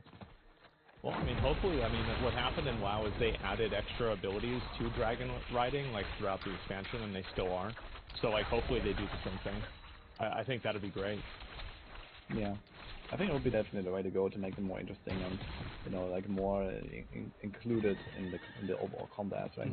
For me, right now, I go on the mount, I press speed, and then I ride 2 screens, and there's a huge pack, I dismount, do my thing.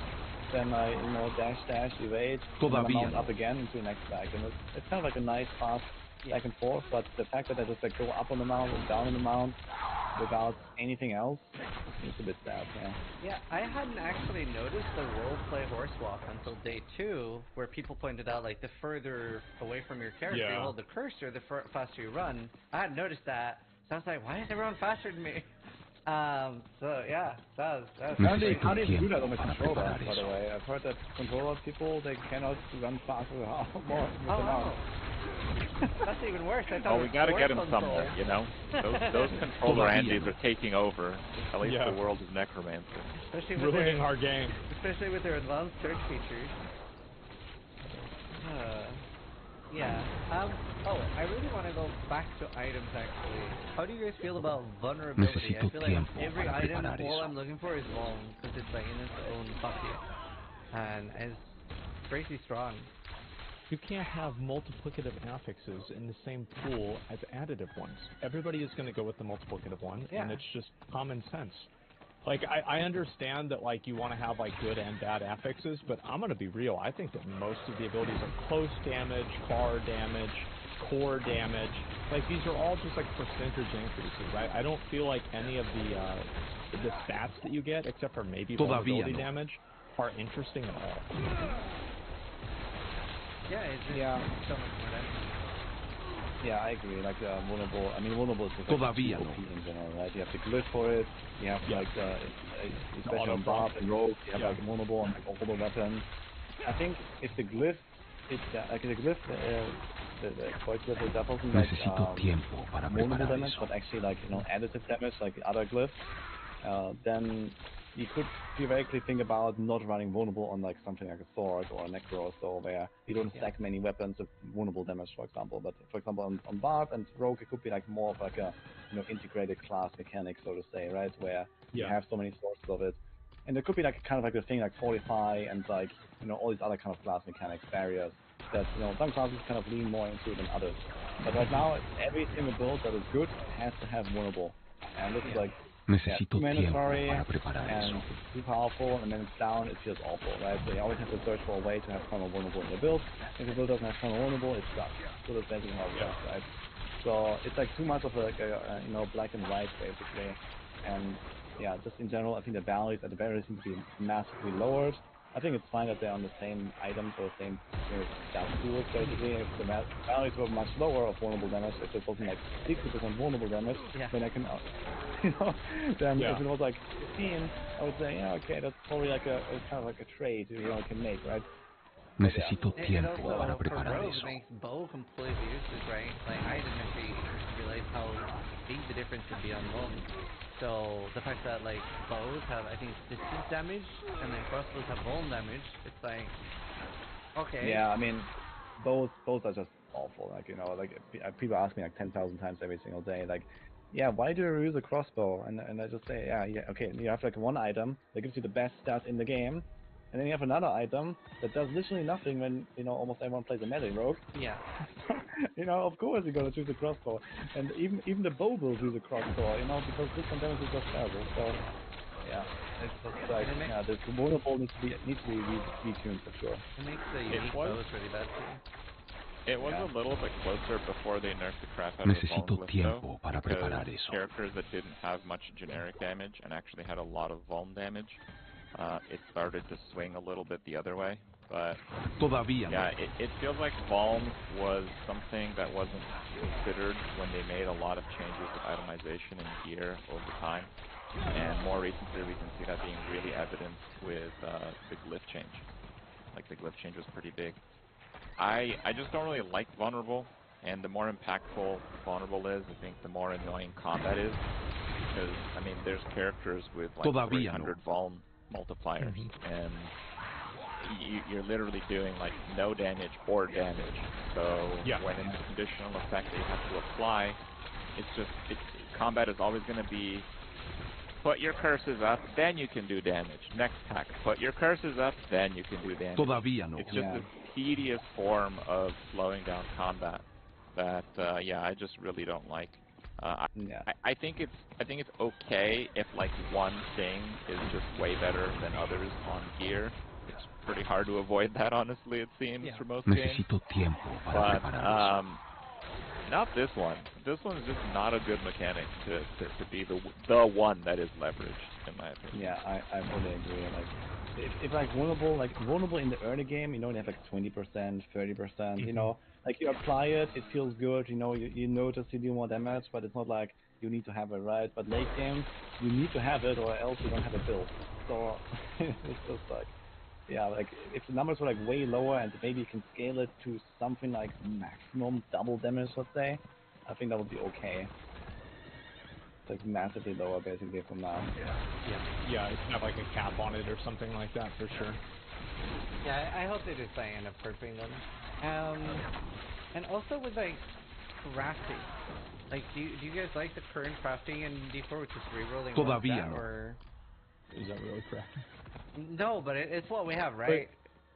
But I would like to see a little bit more crafting. Yeah, it's not. Yeah, I don't dislike it. No, it's mientras okay. esté en el poblado. I'm surprised with how good a gold sync it is. Like, yeah, it is. Obviously, like something I've seen in the last like 10 days is loads of people from other games being like, "Oh, I wish this was more like this game. I wish this was more like that game."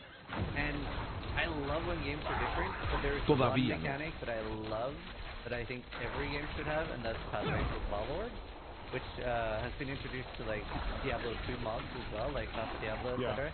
I'm such a huge fan for this that don't know what it is. It's basically like high risk crafting. It's like a final step where you have a chance to either make the item better or break it entirely. I love that. I really wish there was something like that. Oh yeah, absolutely. I mean, corruption would be amazing, but maybe this will come over time. I think that, you know, right now we have this re-rolling of a stat, and maybe eventually we actually get something like, you know, you pick up a white or blue base and you do something with it. Maybe they're going to introduce wound birds, you know, maybe they're going to introduce corruption. Yeah. I think there's definitely room for that, you know, like long term to like start adding some stuff. Like, I think that for now it's kind of fine, but I would definitely really like to like, you know, grind up for like 100 hours, and then at the very least for like 1 or 2 of my items, I can use all those materials I have gathered, you know, like the 9,999 warhide or whatever, and you know, actually do something with it, and you know, craft an item, you know, it is exactly how I want it from scratch. You know, that would be nice. You know, even if it's like a very rare thing, you know, at least I can. Like there's something like we talked about, like working towards a goal, right? Like it doesn't have to be only unique to working towards. It can also be like the best in slot weapon or like a nice armor piece or something, right? and if I can actually use my stuff and kind of deterministically get there, that would be great. But it should be like the main way of acquiring a raid. I think they still, and the devs also want to keep it that way, right? They want to find loot. Yeah, it's something. It's nice when drops are exciting. My suggestion was having like a pretty rare drop, where you know like the stat that you're actively crafting is like highlighted blue, right? You can't change that. But having an item that would let you change that, that's pretty rare, that would be pretty cool. So it's like, okay, you've crafted that part of the item, you now unlock the stat. And as long as that's like pretty rare, then you can only craft 1 or 2, but it doesn't reset the gold sink, then you have an extreme gold sink as well. So actually crafting an item to perfection would be very hard, but maybe crafting 2 stats is pretty doable. Their system that they've set up for the game is very open-ended. It's very easy for them to add this onto the game, and I'm kind of hoping they will with the seasonal content. I haven't really made up my mind on what I think they'll do with seasonal content, because they could go like big on seasonal content, or they could just, you know, start really small and work on like polishing other parts of the game. I think, and I'm hoping that they'll go pretty big in the first one to kind of set the bar of what each season might be later. So I'm expecting the payoff to be interesting. Yeah, I really hope they go as big as they can. Like, just do crazy stuff. How do you guys, this is going to be like a crazy thing. How would you guys feel if they added raids into Diablo? Like a 3-person boss or a 5-person boss, like world bosses, but they're harder. I'd love it, and I'd love to see world bosses being harder. I think they're really cool. And like, we did the first one that we did, which was Avarice, and we were super underleveled. We weren't ready for it at all. It was actually pretty hard. And like, somebody in our party didn't have a cheat death potion, was staying out of the zone. I almost got one shot instantly because I didn't know how Avarice fought, and I wish they were a little bit harder. Staying out of the zone doesn't seem very hardcore. I mean, no, it was full bitch mode, but you know. Personally, I've been skipping world bosses like all the way. I'm just not really interested in doing them because they're like just like not really a big challenge or not really worth my time right now. I think raids would go too far. I think it's important that in Diablo 4 and RPGs in general, like stuff needs to be soloable, I guess. It's fine if you have like maybe a group setup that actually take on something like an Uber boss or so together, and there's like some kind of reason to do it. But it should also be a solo thing. Like Uber Lilith, that could also be a raid, I guess, so to say, like a 4-player raid. I don't think it needs to be more than 4 players. It probably cannot be more than 4 players. Or maybe it could actually, right? You can have more than like just find a way to like make a raid party basically, right? That would be okay, but it should still always be also a solo experience. I think that's one of the biggest things, right? Is like for a lot of people, like playing an ARPG or playing a game like this, they don't want to feel like they have to be in a group, and I think that's why the question is so divisive. I was like kind of curious to see what you guys have to think about it. I don't know what to think. Like, I would like to see them try out a raid in the seasons, and I hope that's what they do with like these new seasons, is just try out new crazy cool stuff, and if it doesn't work out, then just don't do it again. Right? That's it. It's done. I would love to see it. Really safe way to fair.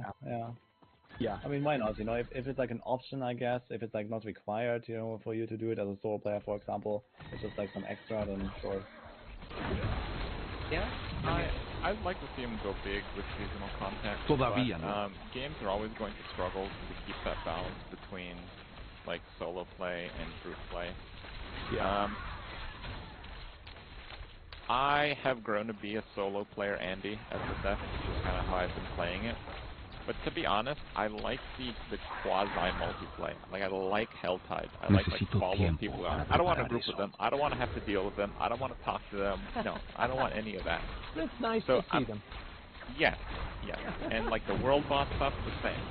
So I think they're maybe intentionally or maybe by accident kind of hitting a pretty good spot, but still I think they might have to eventually do like an SSF style game mode. But I would still like to have the side-by-side in an SSF mode. I think that would make it unique and interesting. And especially with like boss content and stuff like that, if they do, because if you're playing SSF and you're doing boss content, you're like forced into the raid finder situation. I think that is its own chaos. I'd love to try. Yeah, I'd love to talk more about that actually. I really hope they put it in the Necesito tiempo para preparar eso. I've actually been discussing this as well lately, SSF mode and how it could work. It could be literally as simple as just like an SSF tag when you make a character, and you just have this tag or like a different colored name or something like that that just indicates your SSF, and that's it, right? You don't group, you don't trade, that's it. Yeah. You have like make your own stash with that character maybe. So and then you can break it at any time, but you're still on the same server. You see the people running around, but you can't manipulate anything. You can't do like this, group strategies. You can't do like resetting with groups. You can't farm with groups.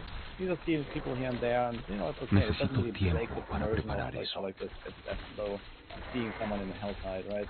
It's just kind of like maybe you're gonna reach an event here and there in the right moment, sure, but it doesn't really give you the advantage in the grand scheme of things that other people would not also get sometimes, right? So this is like the main thing, I guess, about SSF.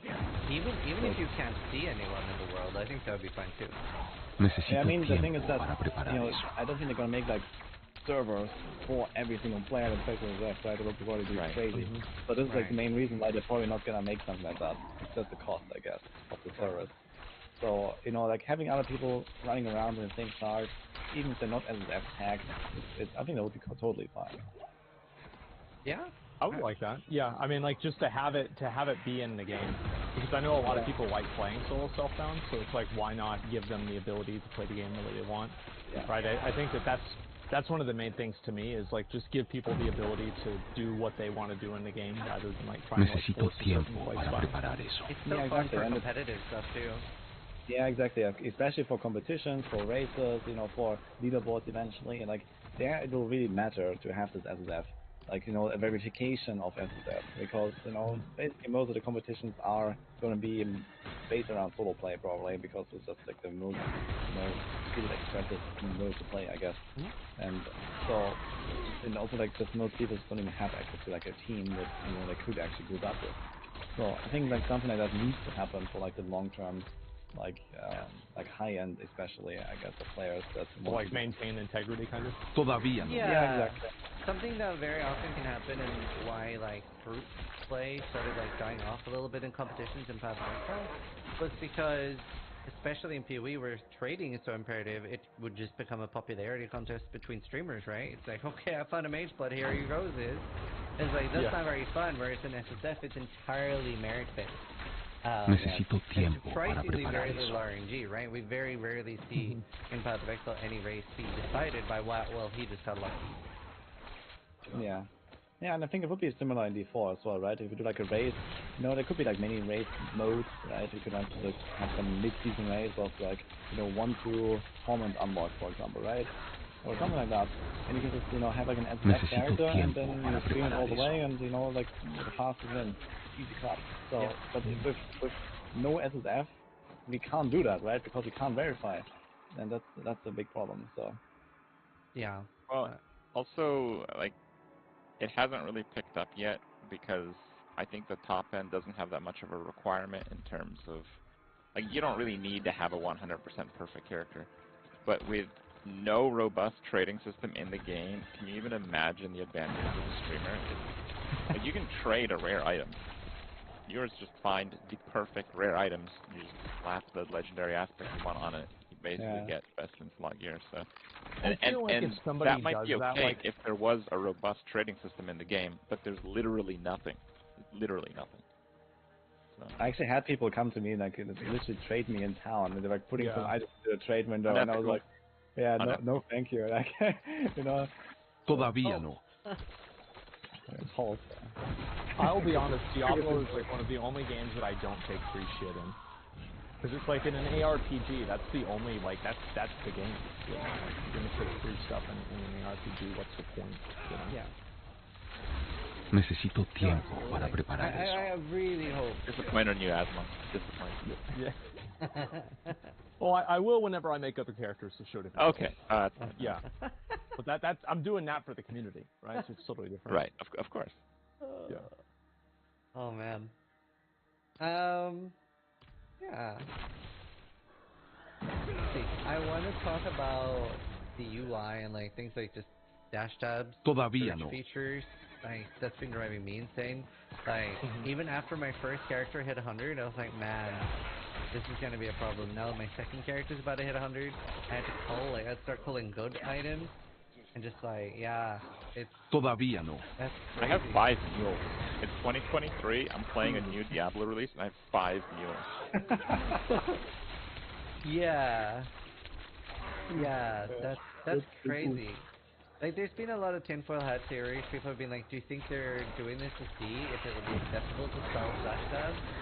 And I'm like, surely they would get a lot of backlash, right? It's a $70 game. Like, it's kind of accessible in PoE because... Just like Diablo Immortal. That Todavía no. That was so... Very different audience, though. Hundreds of millions of dollars of backlash. Yeah. Very different audience. I'm not The sure if backlash they they're can afraid of really... is from their shareholders, dude. Like, their shareholders, they're gonna be just fine with paid stash tabs, I tell you that. Yeah. I don't think they can realistically sell stash tabs. I think they have to be free. So if they make the extra stash, then it has to be like, you know, unlockable or something. They did it in the 3, for example. You play a season with the season challenges, and then you get a stash tab. You can do this 5 times. So I think it's gonna be maybe something like that where it expands. I don't really think they're gonna do like the PoE way of selling stash tabs. That would probably be too much. I wish they would just sell it for gold. They're definitely selling stash tabs for money. Well, What are you guys on about? Are you serious? I'm so afraid of that because I bet a guy in my stream $500 that they wouldn't do that. Ooh. They're definitely doing that. I am so nervous. If I had money in Blizzard stock, I would be upset if they didn't. Okay, that's where I'm at. Necesito tiempo You're para losing your preparar money, eso. like it's a matter of time, and I think you're losing it soon. How are you going to recover from this setback? I don't know. I have to go on my main channel or something, farm more stuff. Yeah, I have to take a deal from Kick. Apparently, those are paying pretty well. But let's go back to the topic of like the stash in general, I guess. I mean, the stash is obviously awful, right? It's like way too small. It has no search. I mean, these are like obvious issues that the search is so bad. Even stuck at my level 20 character in the beta, you know, like playing like 2 or 3 different classes, I already had so much shit in my stash. And well, now I have level 100 character. I have like, you know, a bunch of like perfect rolls of aspects there, like saved up in case I need an upgrade, and then I have like a bunch of like, you know, base items that I may or may not want to use for like pushing or for other builds or for selling, and you just don't have any space for any of that, right? I play like one character, my entire stack is full, and I'm really selective about what I put in there. So I think it's fine that there's a bit of decision making, but especially the aspects. The aspects are a huge problem. So sigils. Yeah, and the consumables and sigils being in the same tab, I'm like, dude, hello? Yeah. Like, yeah, that is like... That, I mean, it can be easily fixed, I guess, right? They can decision make like a sigil inventory, and you know, at least have like some extra space there, and it doesn't get mixed together, right? So it can like kind of like organize it. Like I like to organize my sigils on the side, so I put like, you know, the ones I want to run like in the bottom left corner or in the bottom right corner, and then I kind of like. Yeah, I kind of like put them like, you know, in order of like the way I want to run them, kind of. So with this inventory, you have the elixirs in there as well, and you have like these 50 different elixirs, right? If you can't help that, you get like all these elixirs, and they just clutter everything, man. It's horrible. So elixir tab. Yep. Nightmare sigil tab. Aspect tab. Yeah. Bottomless sigil tab. Oh my god. How much are we buying this for, Trip? Yeah. The problem of Nightmare Sigils is so bad that when they're going to charge for a stash tab, you're not even going to feel bad to buy it. This is like a perfect layup, okay? We're getting laid up right now. This is a combo move. Create the problem, sell the solution. Hey, but it's done so exquisitely, you know? We really have to appreciate this moment in the hustle.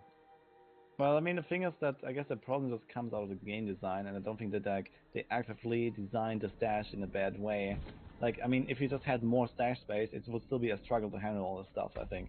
So more space is not the solution necessarily. It would be like a map tab, like in PoE, right? Or it would be, you know, like a currency tab, like in PoE or something. Like you have like certain fixed slots for certain things. You know, you have like your elixir of this and elixir of that and elixir here. You know, like the elixir tab.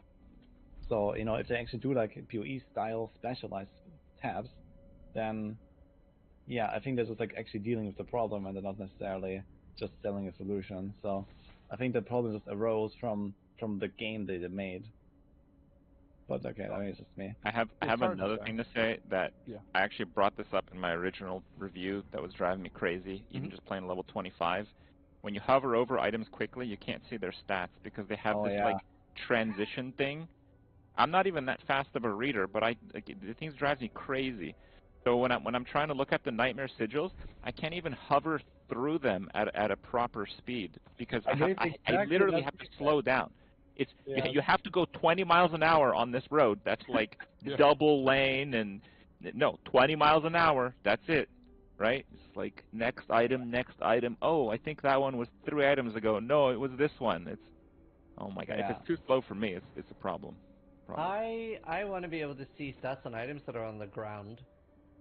Then I can, and honestly, I want some sort of basic item filter, like where at least because at the moment I don't care at all about sacred items. Like if I don't care about gold, I'm only picking up ancestral, and usually only picking up for a few items that I care about as well. If I'm trying to go fast, like the fact that the game launched without a basic item filter is crazy to me. Yeah, I feel like I'm always leaving items on the ground or like constantly paying attention to like try to read everything that I'm walking by. Yeah. I think there's like sometimes so much loot, like we talked about the density and like these large monster packs, and like sometimes you go in there, you blow up like 5 elites, and then there's like, you know, 10 yellow items on the ground. Yeah. And I pick on a bunch of things that say ancestral and move on. Yeah. But I mean, maybe number one is like there's maybe too much loot. Number two, yeah, like the item filter is absolutely needed. Yeah. Like especially not just the basic filter of like, okay, leaving out sacred and blue items or something. Yeah. Like, you know, white items. Yeah, exactly, white items. But you know, at level 80, 90 or so, like your gear is kind of like in a good spot, right? And an upgrade is going to be like a 1 in 1,000 drop or so. Like, why can't I not just say, okay, I want at least, you know, 2 out of those 4 stats on my piece, and maybe highlight it some way, you know, right? Like, why do I have to look at 1,000 items or, you know, 1,000 chest pieces to maybe have a chance to get like an upgrade, you know? Like everything is trash besides this 1 in a 1,000 drop. So why can't I just like say, okay, I want that, right, and like highlight it for me? It doesn't have to be like filter out everything else.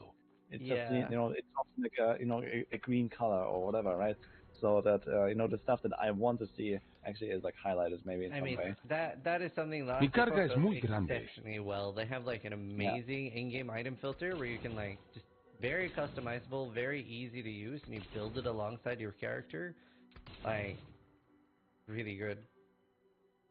Yeah, I think that's like definitely at least like, you know, once more and more people start reaching later stages of the game, they're gonna run exactly into those problems that we discussed here, because well, we are blasters and we have seen, you know, like with level 200 and stuff, like we've seen this problem, but most people have not, and it's gonna become very evident very soon for people. I think that, you know, once they approach level 100, you're just gonna have so much trash, and then the fact that you cannot even sell all to the vendor and you have to like sell them one by one or mark them one by one, you know, there's not even a sell all button, because, you know, you don't salvage items, you just sell them. So it's just so backwards. It's mark a chunk, you know, it needs to be exactly reversed, I think. You know, like, I want to mark the item I don't want to sell because everything else is trash anyway. Like, you know, 999 items are trash. It's like, I know that everything is trash, but why do you need to tell the game that it's trash, you know? Yeah, instead of the junk feature, I'd want the opposite of that, like, spare this item feature. Yeah, exactly. This is how it should work, in my opinion. It's just like, I don't know if you talked about this, because I had to step off for a second, but there's a cap on materials that I hit. Yeah. Did you cover that? No, we didn't. Okay, so like, there's a lot of loot that's like auto pickup, and one of them is like leather or something. There's a lot of leather that drops. You just don't really. They are increasing that though. They did say that on the podcast. Okay, yeah. So it hits 10,000, and you can't drop it. You can only upgrade the leather to the other leather 20 at a time. Oh yeah, and it costs gold too, doesn't it? No. And it's not like one click for 20. No.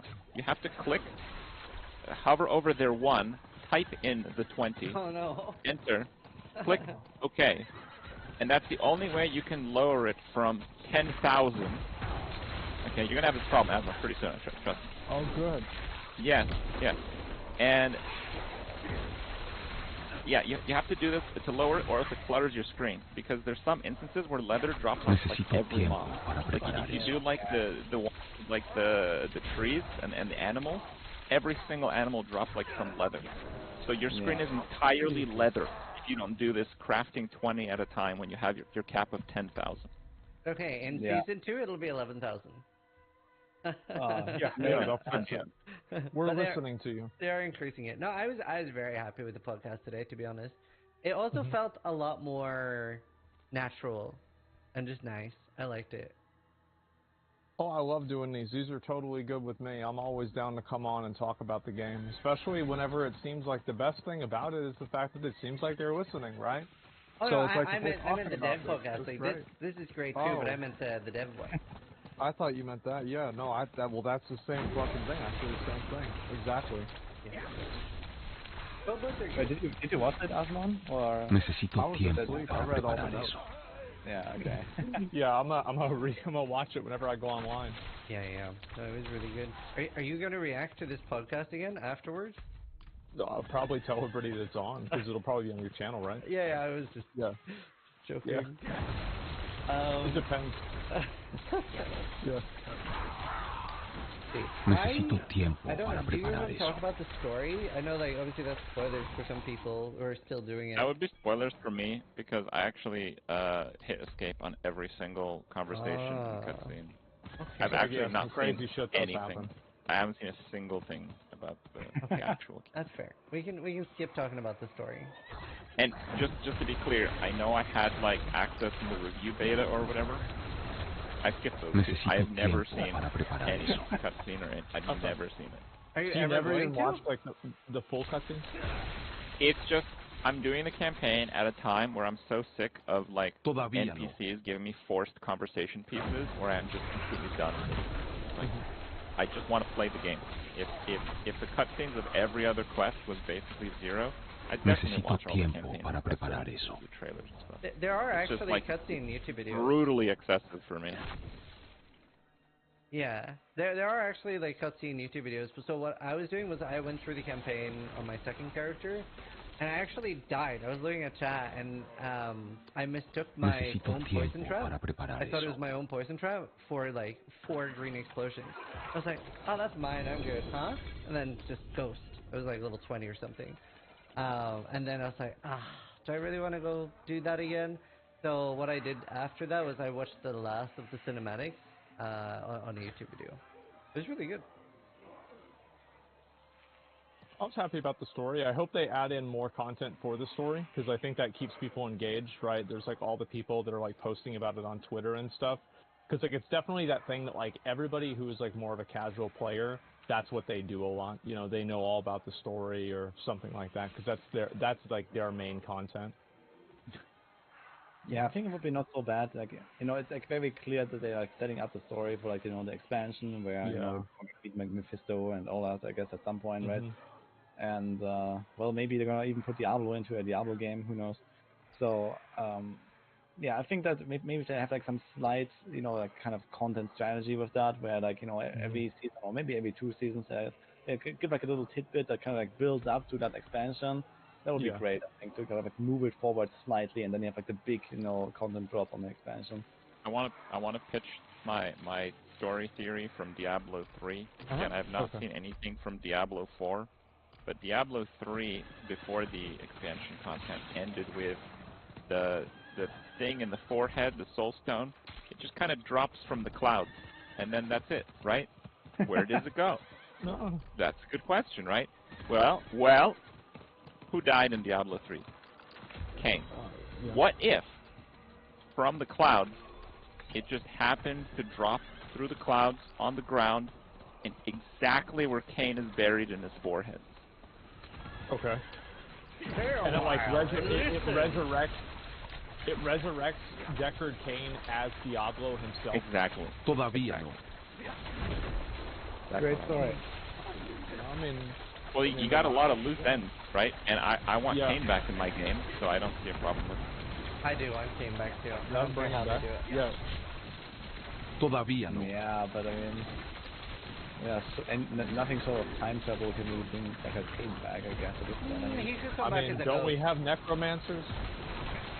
I mean, like, the thing is that the whole story is like set like what is it, 12th century after DP or something. I mean, that's a long time. He was already kind of an old, frail man. Todavía So he could be a ghost, like Sultan Cole.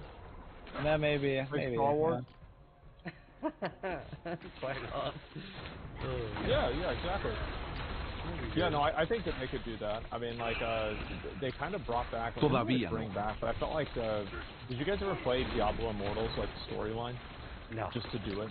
No. I did. I did. I played 2 The hours. next step in my story was I did. level 6 times, and I'm like, okay, bye. Yeah. Do you guys think that Diablo 4 is going to be pay to win in the future? Todavía no. By my definition, definitely. Like, I consider passive excel for dash tabs pay to win, so absolutely. Okay. Okay, no, I don't think so. And I mean, they have also, at many occasions, you know, said very strictly there's no pay to win, and there will never be pay to win. I mean, we have to, like, you know, we have to post, you know, they said that. I don't think they can really, like, backpedal from that in any way.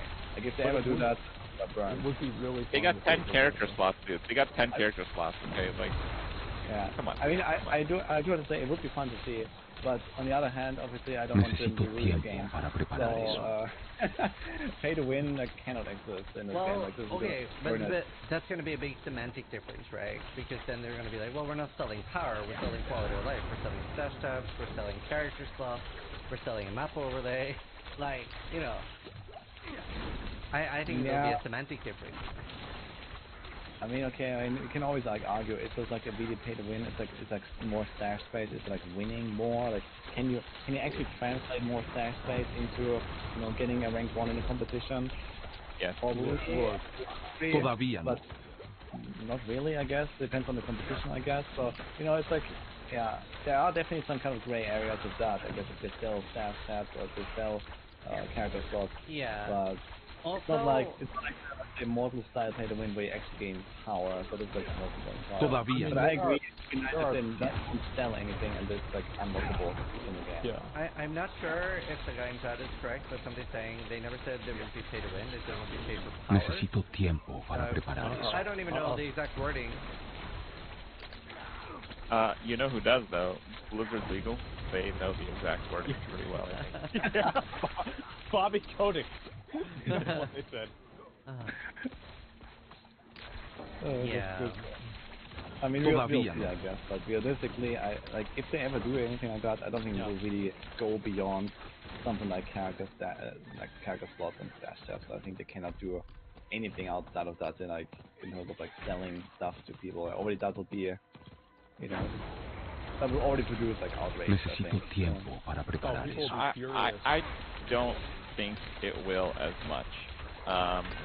I think if they deliver a good quality game, they can ding people constantly. And I still have the faith that they can do that over a long period of time. But I think 5 years from now, there's going to be such advanced stash tabs in this game where like your nightmare glyphs automatically go there and you can index it when you're in the world and click it and teleport to a nightmare dungeon, and the guy who hasn't bought those stash tabs is using one of his 4 free ones for like a quarter of his glyphs among his mules. Okay, like that's where we're gonna be at. I'm sure of it. You know, like the poor people that only spent $70 on the game. Well, no, that's before the expansion. No. Oh right, yeah. You get the bonus yeah. pack and it's only $120. Right. Yeah, it's very frustrating. I'm very frustrated with where like monetization in games is going with things like early start and stuff too, right? I think within like 5 years we're gonna see like bronze queue, silver queue, platinum queue. It's like, as a platinum queue user, if you're not able to log into the server, we will kick a bronze queue user off the server so you're able to play. I would be outraged and instantly buy that feature at the same time.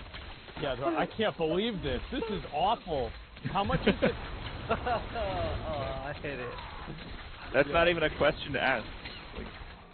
Oh, people in Lost Ark, and the thing is, Lost Ark, you can literally buy gold and then buy upgrades with the gold and then the upgrades make your character do more damage, and people still find ways to be like, oh, it's not really pay to win. I mean, because you can die in a boss fight. So I mean, there are people that have paid money and they didn't win. And that exact time is what I'm moving away from the statement pay to win. I'm like trying to be like towards it. So I'm going towards, if anything alters your game experience, then it's not cosmetic, and even cosmetics can be pay to win, right? I think even in League of Legends there's some skins that are banned from competitive play because they give some form of advantage. Yeah, they should do that in PvE too, by the way. Yeah, you know, there already is. Kirac wall pass things, like you can see your flask being active and your Val skill charging. I mean, these are actually mildly competitive advantages. Some of those aren't that interesting, but there's one where, I can't remember what it is, there's something about flask charges come towards you from monsters so you can see when you kill things off screen.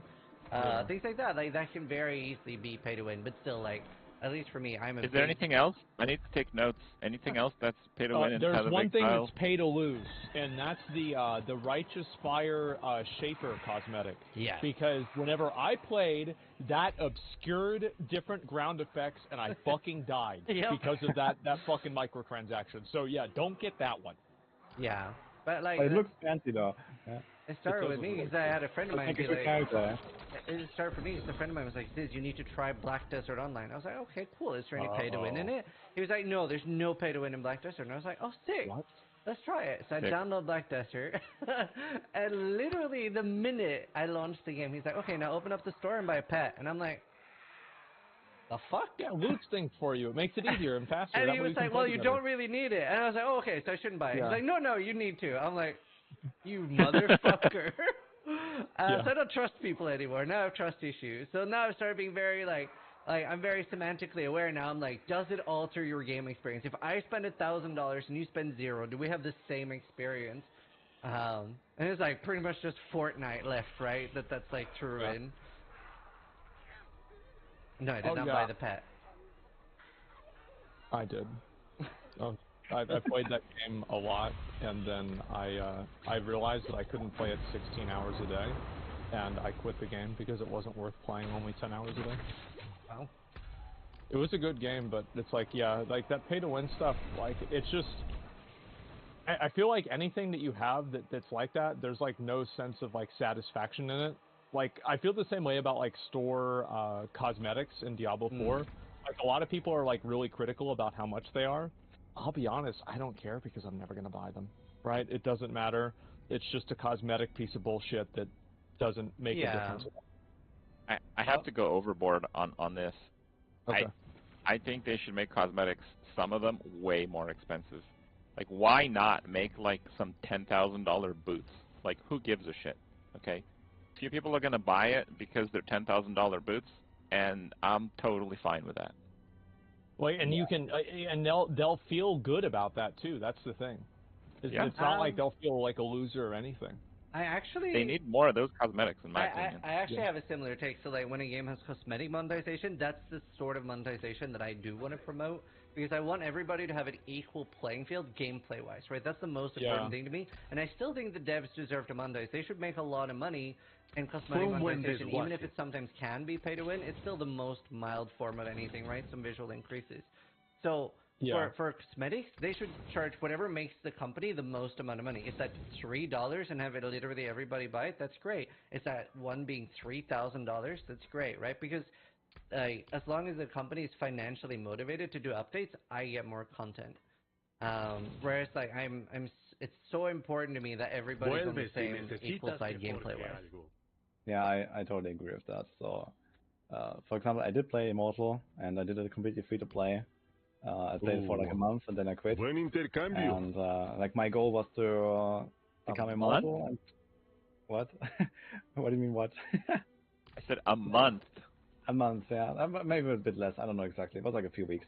Yeah. Anyway, so yeah, basically we hit Immortal, and I did Legend in PvP, and then I quit. So because I was done and I had kind of like peaked, so to say, and I didn't want to continue anymore. It was just like way too crazy with you know, everything that was going on. Like I hated the pay to win, and I will hate it if it ever comes to Diablo 4. I will hate it even more, I guess, because of how good of a game I think it is, and how much better it can become, and how much worse it can become with pay to win. Yeah. So it's definitely important that they stay away from that for the good of the game. And the crazy, the annoying thing about pay to win is that it incentivizes whoever is making and selling the game and profiting from the game to create problems and then sell the solutions. That's right. Yeah, I mean, there's always like this argument you can make. Do they create the problem on purpose? Do they actually create the problem of your nightmare sigils? Just being like randomly thrown in your stash versus selling a nightmare sigil tab. I don't think that, for example, PoE did that on purpose as well, right? It had literally the same problem. Right? You had maps, and then people realized, well, this stash system sucks for maps, right? And then they made a map tab, right?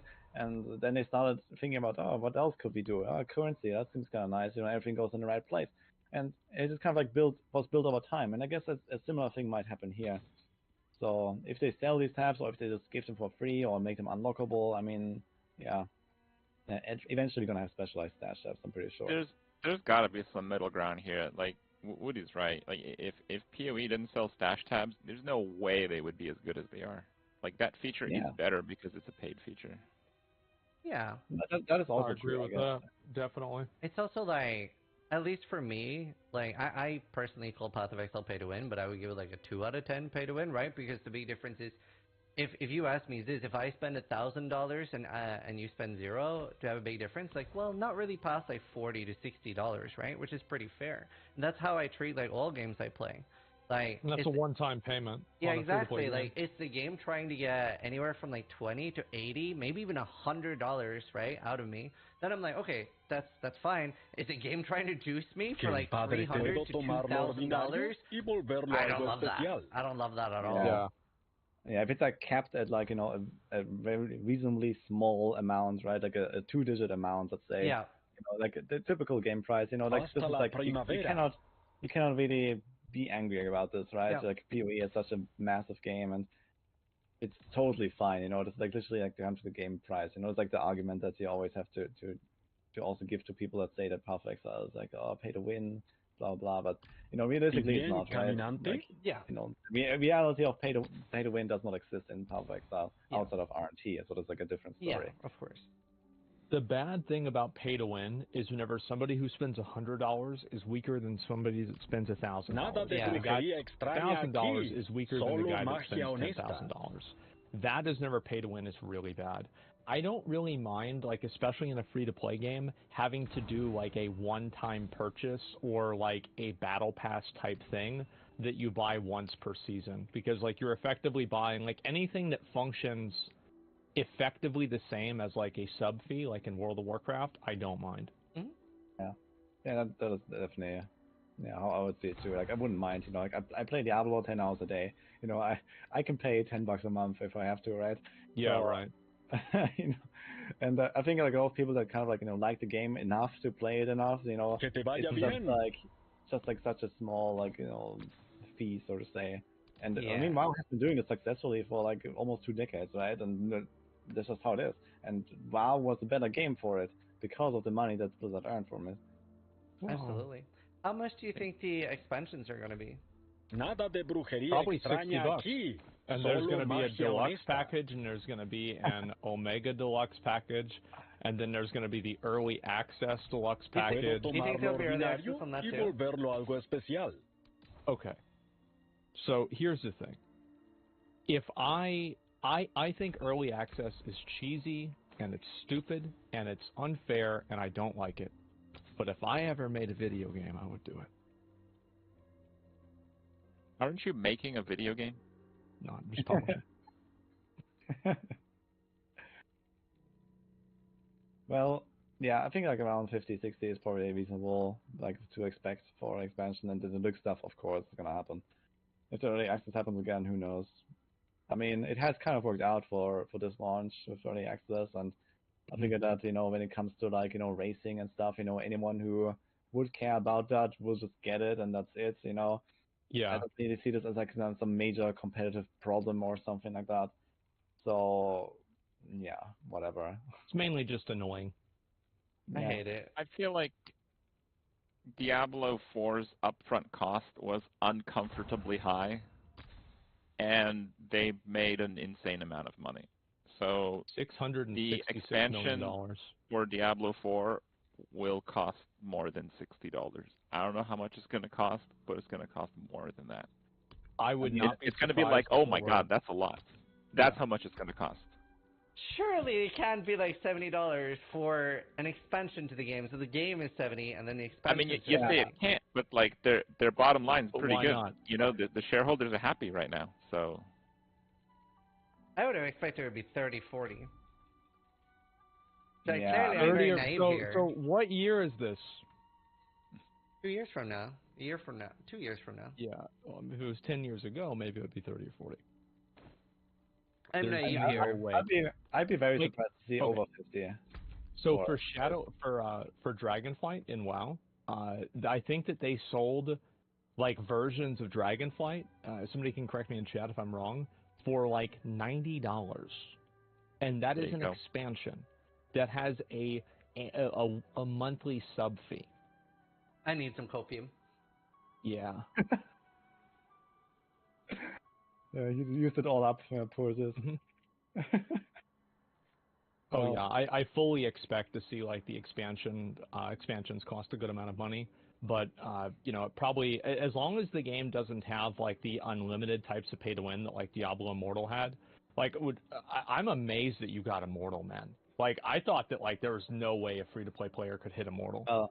I mean I didn't do it alone, of course, you know, and I also had people that were also kind of like carrying through their pay to win and all that stuff. So it wasn't just me being immortal suddenly as my own achievement, right? But yeah, it kind of like worked out basically, and we managed to win it. And then you know I was like really focused on PvP. I actually really enjoyed immortal PvP, I gotta say, and especially like this uphill grind of being free to play versus on the high ratings. You had like a lot of whales and a lot of like really like kind That's of like you know, every game though that's pay to win. Yeah, it was really tough, you know, especially towards the end, like close to the legend rank. It was really rough, but yeah, I kind of like, you know, just grinded my way through. It was a fun experience, but then once I was done with that, I uninstalled, you know, it. So goodbye. The game. It was just like way too crazy, and like beer. you didn't notice it so much in like week 1, week 2 of Immortal, like. You know, I was just like blasting, grinding, you know, and it was more about the time investment advantage that I had from just playing so much. So it wasn't so obvious that I was so weak compared to other people. But then, you know, basically like after like 1-2 weeks, you really felt the difference where people just like were wailing straight past you basically. And yeah, then yeah, it was a pretty weird experience, to be honest. My understanding of Immortal is that it's completely unacceptable to leverage time investment. I don't think that's how that game works. Yeah, it has a lot of caps and all that stuff, if you mean that. What do you mean exactly? Like, time investment was... yeah, always capped, always suppressed, always... Yeah, that's how it is. It's like you're literally... You're getting cooked. Like you've got one of those chastity belts on, and you can only take it off for like an hour a day, and then the entire rest of the day. Veo que conseguiste algo raro. Every game has like these energy systems. It's crazy. It drives me nuts. Yeah, it doesn't have the energy system, and you can still grind stuff, right? But yeah, it's like massively disincentivized. I hate time gating and daily. It's like the only game I've ever enjoyed a daily in is Tarkov. Frustrating. What do you guys think are going to be the first new classes we're going to see? 100% Paladin. Yeah, I'm going Paladin. Yeah, I think that Paladin is like really the #1 choice. It's like the holy class that's missing, basically, right? Yeah. Personally, I would like is missing too. There's no tank class. Yeah, true. They don't have like shields. They should give like barbarians shields in an expansion or something, and some shield skills. I mean, that'll be cool too. But yeah, Paladin like with shield, I think that's very, very likely, or something like Paladin, right? I would like to see Witch Doctor though. I think that, like after Paladin, a Witch Doctor would be amazing in D4. Amazon. I think Amazon, yeah, but you have like the problem with like the, you know, like what is the male Amazon? Yeah. Apparently, they said that it won't be an old class, but I don't know how far-reaching that really is. Like, you can slap on a name and, you know, get a different theme on it. I feel like it could be has to be Paladini. Yeah, you've got to have like some sort of like holy damage class. I mean, we have a necromancer. Like, I mean, there's like a massive, like, the whole story is based around effectively paladins and like sacred energy users. It could be a fallen paladin. Because I think a Like, lot of the it could be like an archangel or something. well, yeah, maybe. Yeah. But like a lot of the religious stuff was like killed, right? Like they're pretty gone for the most part. One thing I would think would be really cool if it was like some kind of like more holy caster and not like a holy knight. So like something like a cleric, you know, one of these cultists, or you know, something like that. That could like be an inquisitor. Yeah, inquisitor, exactly. Something like that. Because I think that in Diablo 4 right now, with like the distribution of classes, basically every class has like melee specs, at least to some degree. You know, we have Arclash even on Sorc, and we have like the several stuff on Necro. You know, Rogue is like half melee and mostly melee. Barb is entirely melee. Druid is like a lot of melee. So having like a paladin added to the mix is just yet another melee class, basically, with maybe very little like range capabilities. And I think we definitely need more like range and more casters. And even though paladin would be cool and all, and it's like some old fan favorite, I don't want to just like, you know, spam hammers all day long. I wanted to have like a real caster that would be cool with like, you know, some like real like holy fantasy. This one hasn't played D2. He's thinking of maybe spamming some hammers, seeing what this is all about. Yeah, I've never played it. I want to try out Diablo 2. Okay, you can give the hammers a try. You cannot go wrong with hammers in Diablo 2. I hated hammers. That's like the only one. Yeah, I hate it too. Like, it's not that I don't want paladin in D4 because I hate hammers, but I think that it's just like such a big variety of melee playstyles already in the game that we don't need yet another full like melee class. So,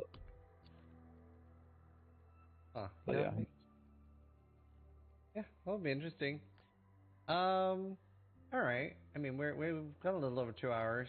I figured we'll do the last topic, like talk about people's favorite things in Diablo 4 that they like the most. Wrap up with something positive. Asmund, do you want to go first? My favorite thing is I like being able to go in and just use Whirlwind and kill all the mobs at the same time. It's the same thing I liked about Diablo 3, and I'm still able to do it, and I think that's really cool. I like the gameplay. The gameplay is genuinely fun. Spin to win. Spin to win. That's all I ever want to do. Good. Brent? I actually kind of want to say the same thing, just more broadly. I think their class identity is very good. Like a Sorc feels like you're doing some things like far too powerful. Like Sorc is like all about crowd control, and if you don't think so, try to do damage without it. You ain't going to, right? So like Sorc is like a master of like really BS abilities, but they're really short. Or you can extend really long crowd control on your enemies. So it's like a very sorcery type of thing, like some really powerful spells. Even though, the damage is lacking, but I think that's fine. I think a class that excels in crowd control and immunities probably shouldn't do quite the same damage of a class that doesn't have those things. And I think Necro has a really good identity. I think people got so tired of complaining about minions they forgot to even try them. I think Necro really does excel as a summoner and as like a death dealer, death knight type of playstyle. I mean, Barb's like shout, so I guess that. But yeah, I mean, I think in general the class. Okay, guys, I'm